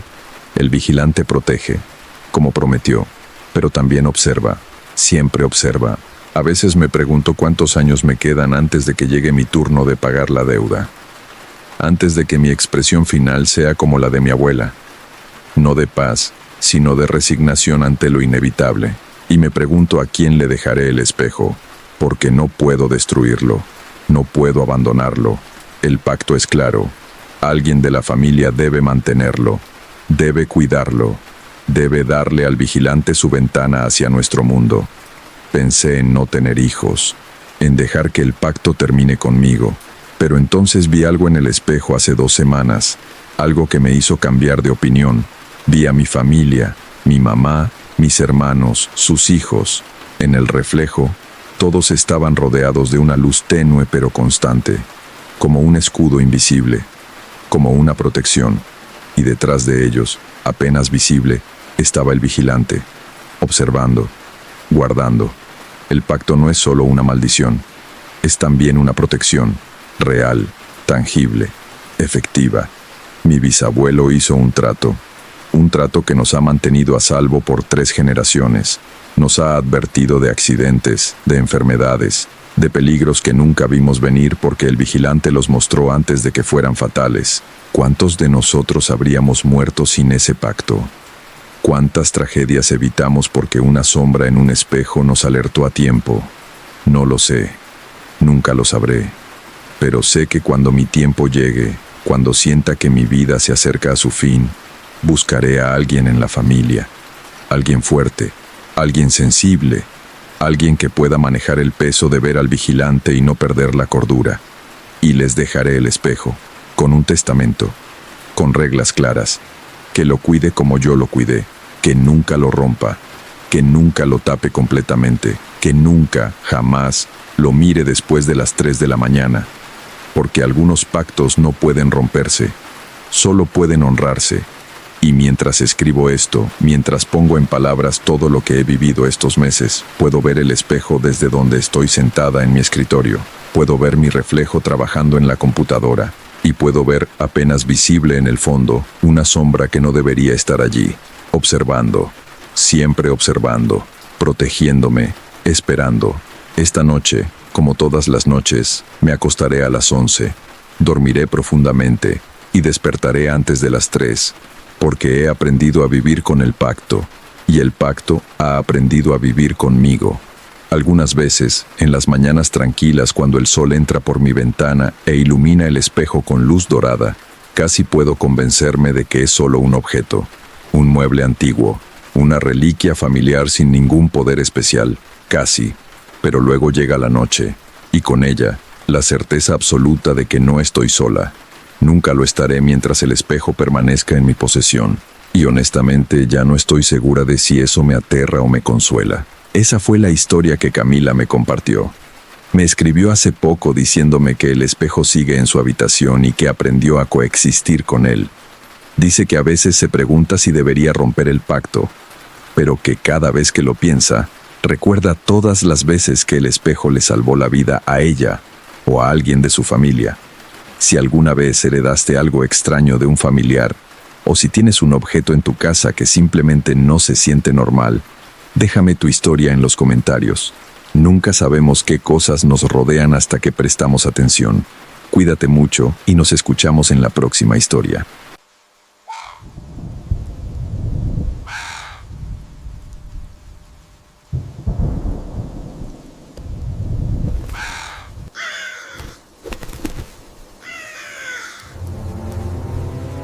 Esta historia me la envió Carlos, un seguidor del canal que vive en un pueblo pequeño de la sierra. Cuando la leí por primera vez, sentí un escalofrío que todavía me acompaña. Si tú también has vivido algo inexplicable y te gustaría que lo comparta aquí, déjalo en los comentarios o envíamelo directamente. Me fascina leer cada una de sus experiencias. Ahora, déjame contarte lo que Carlos vivió hace 7 años, cuando heredó la casa de su abuela en las montañas.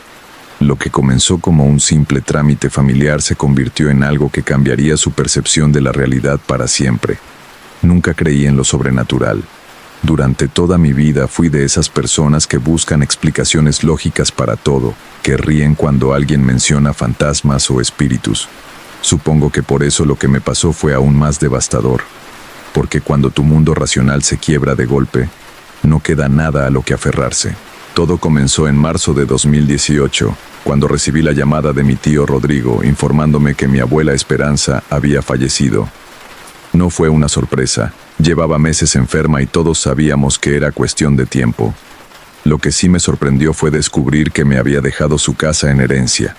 Una vieja construcción de adobe en un pueblo llamado San Miguel del Monte, perdido en algún rincón de la sierra que apenas aparecía en los mapas. No había visitado ese lugar desde que era niño, tal vez unos 20 años atrás. Recordaba vagamente una casa grande rodeada de árboles, el olor a leña quemada, y a mi abuela preparando tortillas en un comal de barro. Pero esos recuerdos eran difusos, teñidos por la nostalgia de la infancia. Decidí ir a verla antes de ponerla en venta. Trabajaba como contador en la ciudad y no tenía ningún interés en mudarme a un pueblo donde la conexión a internet probablemente era un lujo. Pero sentía que le debía a mi abuela al menos visitarla una última vez, ordenar sus cosas, cerrar ese capítulo de forma apropiada. El viaje tomó casi 6 horas. Conforme me alejaba de la ciudad, las carreteras se volvían más estrechas y sinuosas. Los últimos 50 kilómetros fueron por un camino de terracería que serpenteaba entre montañas cubiertas de pinos y robles. El GPS perdió señal hace rato, así que tuve que guiarme por las indicaciones que mi tío me había dado por teléfono. San Miguel del Monte resultó ser incluso más pequeño de lo que imaginaba. Tal vez 50 casas dispersas alrededor de una plaza con una iglesia colonial y un par de tiendas. La gente en la calle me observaba con esa mezcla de curiosidad y desconfianza que los pueblos pequeños reservan para los forasteros. Aunque técnicamente yo no era un forastero. Mi abuela había vivido allí toda su vida, y mi madre había nacido en esa misma casa antes de mudarse a la ciudad. Encontré la propiedad en las afueras del pueblo, al final de un camino de tierra que se adentraba en el bosque. La casa apareció entre los árboles como un fantasma del pasado. Paredes de adobe blanqueadas por el tiempo, techo de tejas rojizas cubierto de musgo, ventanas de madera con postigos cerrados. Un portón de hierro oxidado marcaba la entrada a un jardín invadido por la maleza. Estacioné mi coche y me quedé un momento sentado, observando. El silencio era absoluto, roto apenas por el viento entre las ramas y el canto lejano de algún pájaro. Había algo en ese silencio que me incomodaba, aunque no sabría decir exactamente qué. La llave que mi tío me había dado giró con dificultad en la cerradura. La puerta principal se abrió con un quejido prolongado, liberando una bocanada de aire viciado que olía a humedad y años de encierro. Encendí la linterna de mi celular. No había electricidad, y entré. El interior estaba oscuro a pesar de ser mediodía.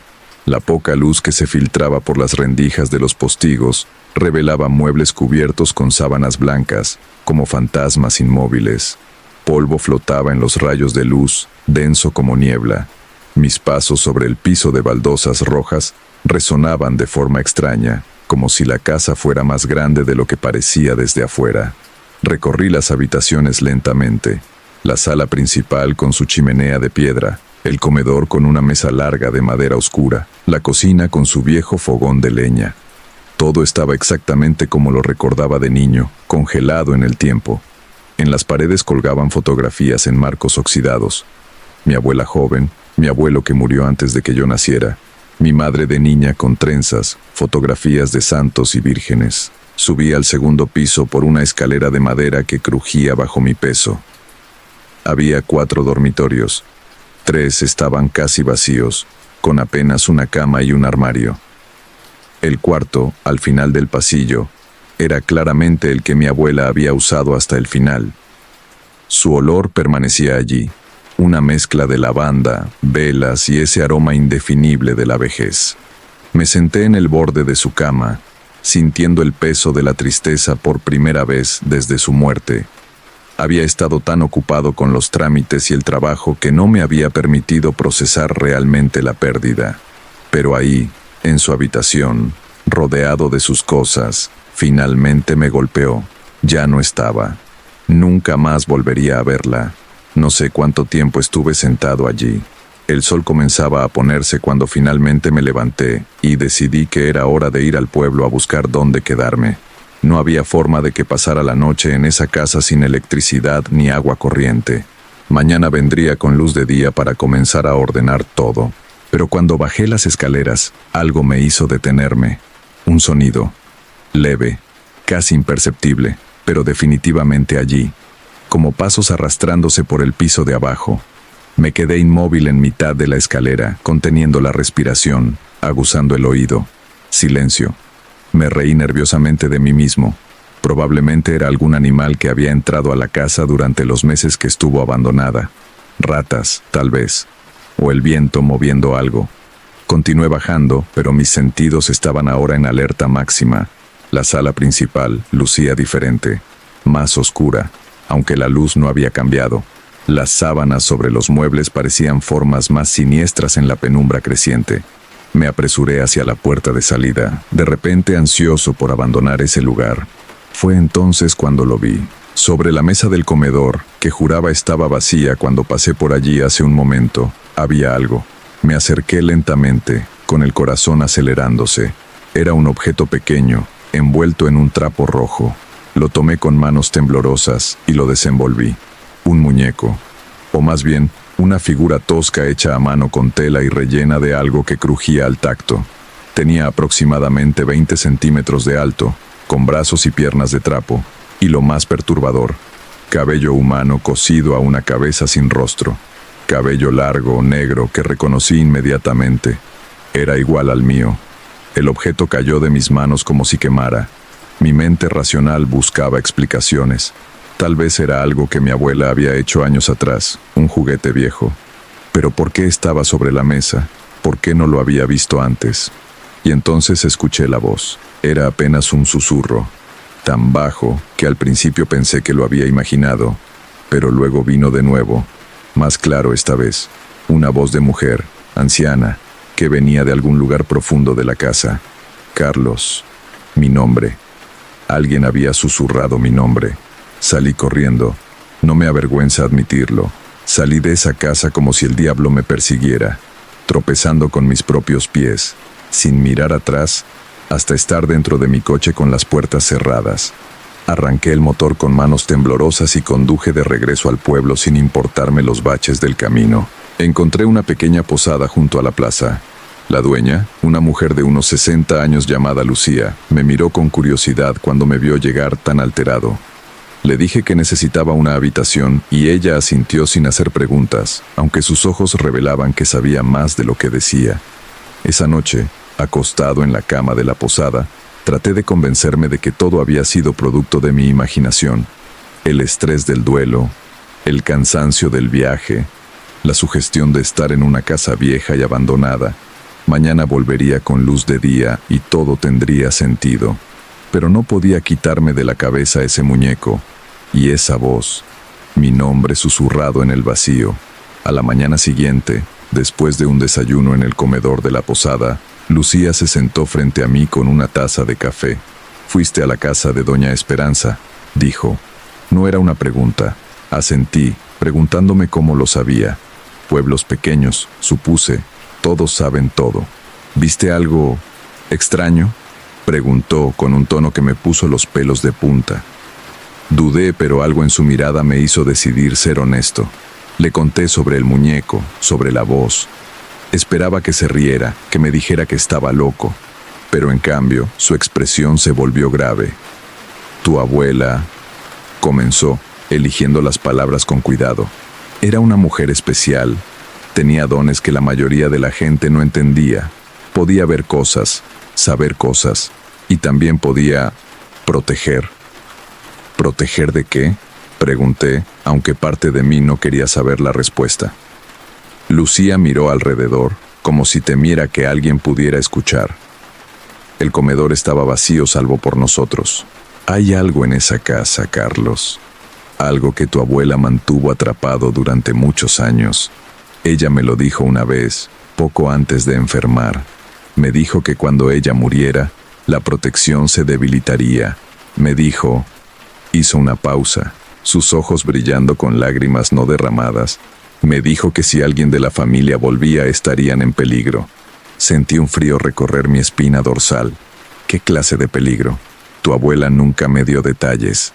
Solo dijo que había hecho un pacto hace mucho tiempo, cuando era joven. Un pacto para proteger a su familia, pero que requería de ella mantener algo encerrado en esa casa. Algo que no podía ser liberado. Quise reír. Quise decirle que eso era ridículo, superstición de pueblo. Pero el recuerdo de esa voz susurrando mi nombre, del muñeco con mi cabello, me mantenía en silencio. «¿Qué debo hacer?», pregunté finalmente. «Vende la casa. Hazlo rápido y no vuelvas nunca. Olvídate de ella». Lucía se levantó, dando por terminada la conversación. Antes de irse, añadió: «Tu abuela te amaba, Carlos. Por eso te dejó la casa a ti y no a otros miembros de la familia. Sabía que tú podrías manejar esto. Pero para manejar algo, primero tienes que entender qué es». Sus palabras resonaron en mi mente todo el día. Debí haberle hecho caso. Debí haber buscado un comprador inmediatamente y largarme de ese pueblo. Pero la curiosidad, esa maldita curiosidad que marca la diferencia entre vivir en paz y destruir tu propia cordura, me impulsó a regresar a la casa. Esta vez fui preparado. Llevaba una linterna potente, mi celular cargado, y había llegado temprano en la mañana cuando el sol estaba alto. También llevaba conmigo cierta determinación. Si había algo en esa casa, necesitaba entenderlo. Necesitaba saber qué fue lo que mi abuela hizo, qué fue lo que protegió durante tantos años. La casa lucía menos amenazante bajo la luz del día. Entré con paso firme, dirigiéndome directamente al comedor. El muñeco ya no estaba sobre la mesa. Lo busqué por todas partes, pero había desaparecido.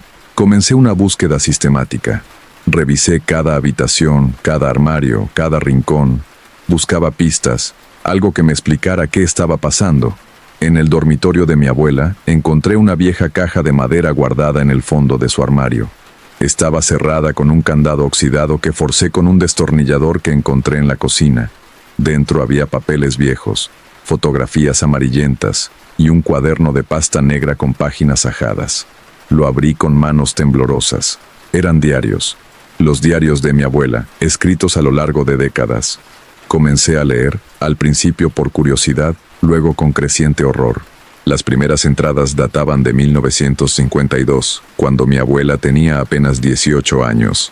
Hablaba de un hombre al que había amado, Tomás, que había muerto en un accidente. Hablaba de su desesperación, de su negativa a aceptar la pérdida. Y luego hablaba de una mujer. Hoy conocí a la señora del monte, escribía con letra temblorosa. Dicen que puede traer de vuelta a los muertos, que conoce secretos que la iglesia condena. Dicen que vive en una cueva en lo profundo del bosque y que solo aparece cuando alguien la necesita desesperadamente. Y yo la necesito. Necesito a Tomás de vuelta. Las siguientes entradas relataban su búsqueda de esta mujer misteriosa.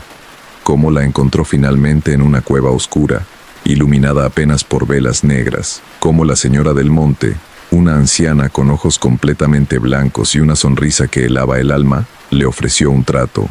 «Puedo traer a Tomás de vuelta», había dicho la bruja, «pero todo tiene un precio. El equilibrio debe mantenerse, una vida por una vida, pero no cualquier vida, la vida de alguien de tu sangre, alguien que aún no ha nacido pero que nacerá, el primogénito de tu primogénito».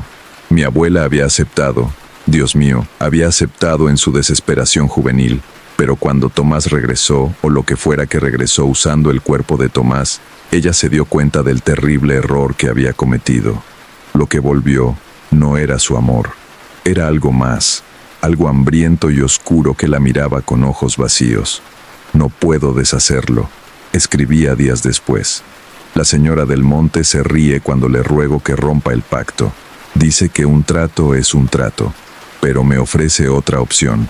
Puedo aprisionarlo, puedo mantenerlo atado a esta casa, usando mi propia fuerza vital como ancla. Mientras yo viva, mientras mi sangre alimente la protección, él no podrá cumplir el pacto, no podrá tomar lo que se le prometió». Y eso fue lo que hizo.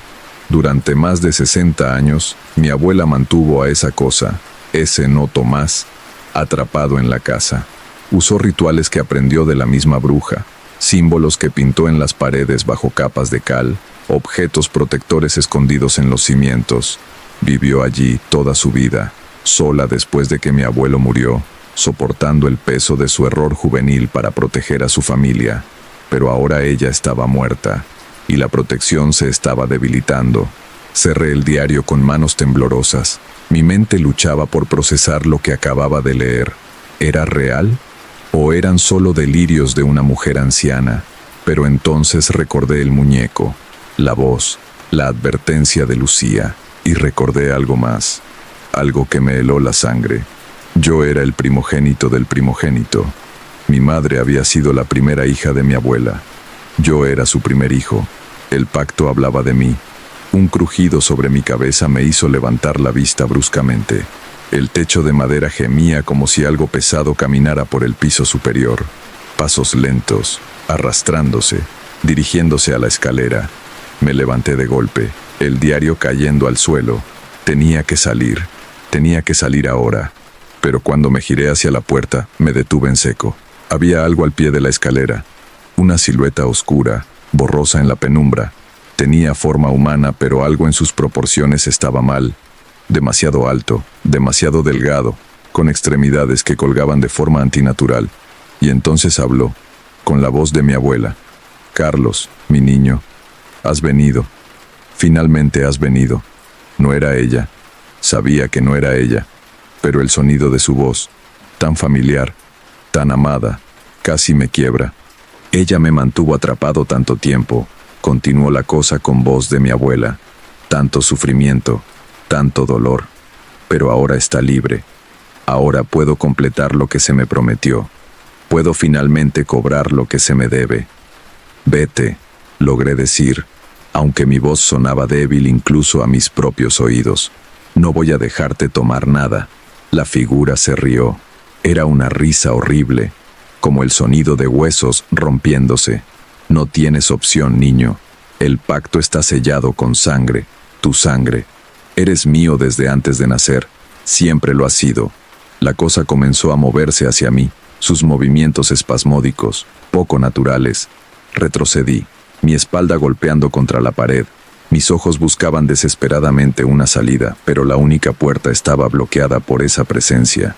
Entonces recordé algo del diario, algo sobre símbolos protectores. Mi abuela los había pintado en las paredes, bajo capas de cal. ¿Seguirían allí? ¿Tendrían aún poder? Mi mano tanteó la pared detrás de mí. Sentí irregularidades en la superficie, lugares donde la cal nueva no había cubierto completamente lo que había debajo. Rasqué con las uñas, desesperado, arrancando pedazos de pintura. La cosa gritó, un sonido horrible, inhumano, que hizo vibrar las ventanas. Se tambaleó hacia atrás, como si lo que yo estaba haciendo le causara dolor físico. ¡No!, rugió, ya sin intentar imitar la voz de mi abuela. «¡Es mío! ¡Me lo prometieron!». Continué raspando, revelando más del símbolo oculto. Era una especie de estrella dentro de un círculo, con letras que no reconocía escritas alrededor. Conforme más lo descubría, más parecía debilitarse la entidad. Pero entonces se recompuso, se enderezó, creciendo de alguna manera, volviéndose más sólido, más real.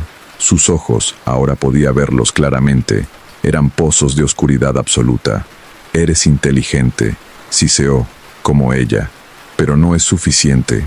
Los símbolos la protegieron a ella porque era quien hizo el pacto. Pero tú eres parte del pago. Ellos no te protegerán. Nada puede protegerte de mí». Tenía razón. Lo supe en ese momento con terrible claridad. Los símbolos podían debilitarlo, ralentizarlo, pero no podían detenerlo de tomar lo que consideraba suyo por derecho. La entidad avanzó nuevamente, y esta vez no retrocedió ante los símbolos. Podía sentir su presencia como un frío antinatural que penetraba hasta los huesos. El aire mismo parecía espesarse, dificultando la respiración. «Será rápido», susurró, ahora tan cerca que podía oler su aliento, un hedor a tierra mojada y descomposición. «No sufrirás, solo déjate ir, acepta lo inevitable». Una de sus manos, ¿eran manos?, se extendió hacia mi rostro. Cerré los ojos, mi mente corriendo desesperadamente buscando una salida que sabía no existía. Entonces, un grito, pero no mío, de la cosa. Un grito de sorpresa y dolor. Abrí los ojos. La entidad se había retirado, retorciéndose, y entre nosotros había aparecido algo nuevo, una luz tenue, casi imperceptible, pero que parecía repeler a la criatura como si fuera fuego vivo. La luz tomó forma gradualmente, una forma humana, una mujer anciana, transparente, apenas visible pero inconfundible. Mi abuela, Esperanza, siseó la cosa, su voz cargada de odio. «Estás muerta, ya no puedes detenerme». «No», respondió el espectro de mi abuela, su voz sonando desde muy lejos pero clara. «No puedo detenerte, pero puedo darte lo que realmente quieres». La entidad se quedó quieta, cautelosa. «¿Qué? Me quieres a mí, Tomás. Siempre me has querido a mí. Yo fui quien te trajo de vuelta. Yo fui quien te encerró. Tu rabia, tu hambre, siempre fue por mí, no por mi familia». Mi abuela se giró hacia mí, y sus ojos, Dios, sus ojos se veían tan cansados, me miraron con un amor profundo. «Carlos, corre. Cuando te diga, corre, y no mires atrás». «Abuela, no.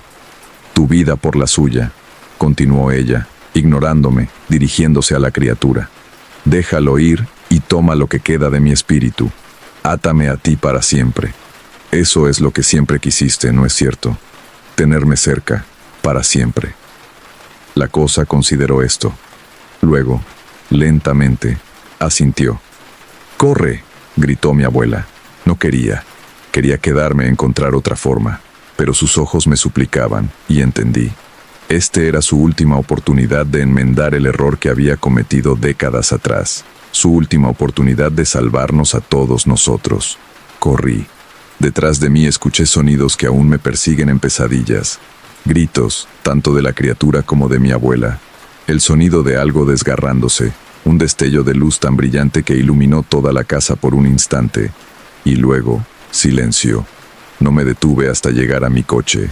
Arranqué y conduje sin mirar atrás, mis ojos ardiendo con lágrimas que finalmente se permitían caer. Conduje hasta la ciudad, un viaje de 6 horas que hice en 4, sin parar ni una sola vez. Eso fue hace 7 años. Nunca volví a San Miguel del Monte. Contraté a una empresa para que vendiera la casa sin que yo tuviera que regresar. Se la quedó una pareja de artistas de la ciudad que querían un retiro en las montañas. Espero que sean felices allí. Espero que nunca encuentren el diario de mi abuela escondido bajo las tablas del piso de su dormitorio, donde lo dejé caer en mi huida. A veces, en las noches silenciosas, creo escuchar la voz de mi abuela. No susurrando mi nombre con amenaza, sino con cariño, como cuando era niño. Diciéndome que está bien, que descanse, que me ama. No sé si su espíritu encontró paz, no sé si la entidad fue destruida o simplemente satisfecha. No sé si mi abuela está atrapada en algún limbo horrible, pagando eternamente por un error que cometió cuando era apenas una niña desesperada por el amor. Lo que sí sé es esto: los pactos son reales, las brujas son reales, y el amor de una abuela es lo suficientemente poderoso como para desafiar incluso a la muerte misma. Cada año, en el aniversario de su muerte, enciendo una vela por ella. No rezo, ya no sé a quién o qué rezarle, pero me siento en la oscuridad y le hablo. Le cuento sobre mi vida, sobre las cosas que está perdiéndose. Le agradezco por su sacrificio, incluso si ella no puede oírme. Y algunas veces, solo algunas veces, la llama de la vela titila de una forma que no puede ser explicada por corrientes de aire. Y me gusta pensar que es ella, diciéndome que me escucha, que a pesar de todo, todavía está cuidándome, como siempre lo hizo, como siempre lo hará. Así termina la historia que Carlos me compartió. No ha vuelto a ese pueblo, y dice que nunca lo hará.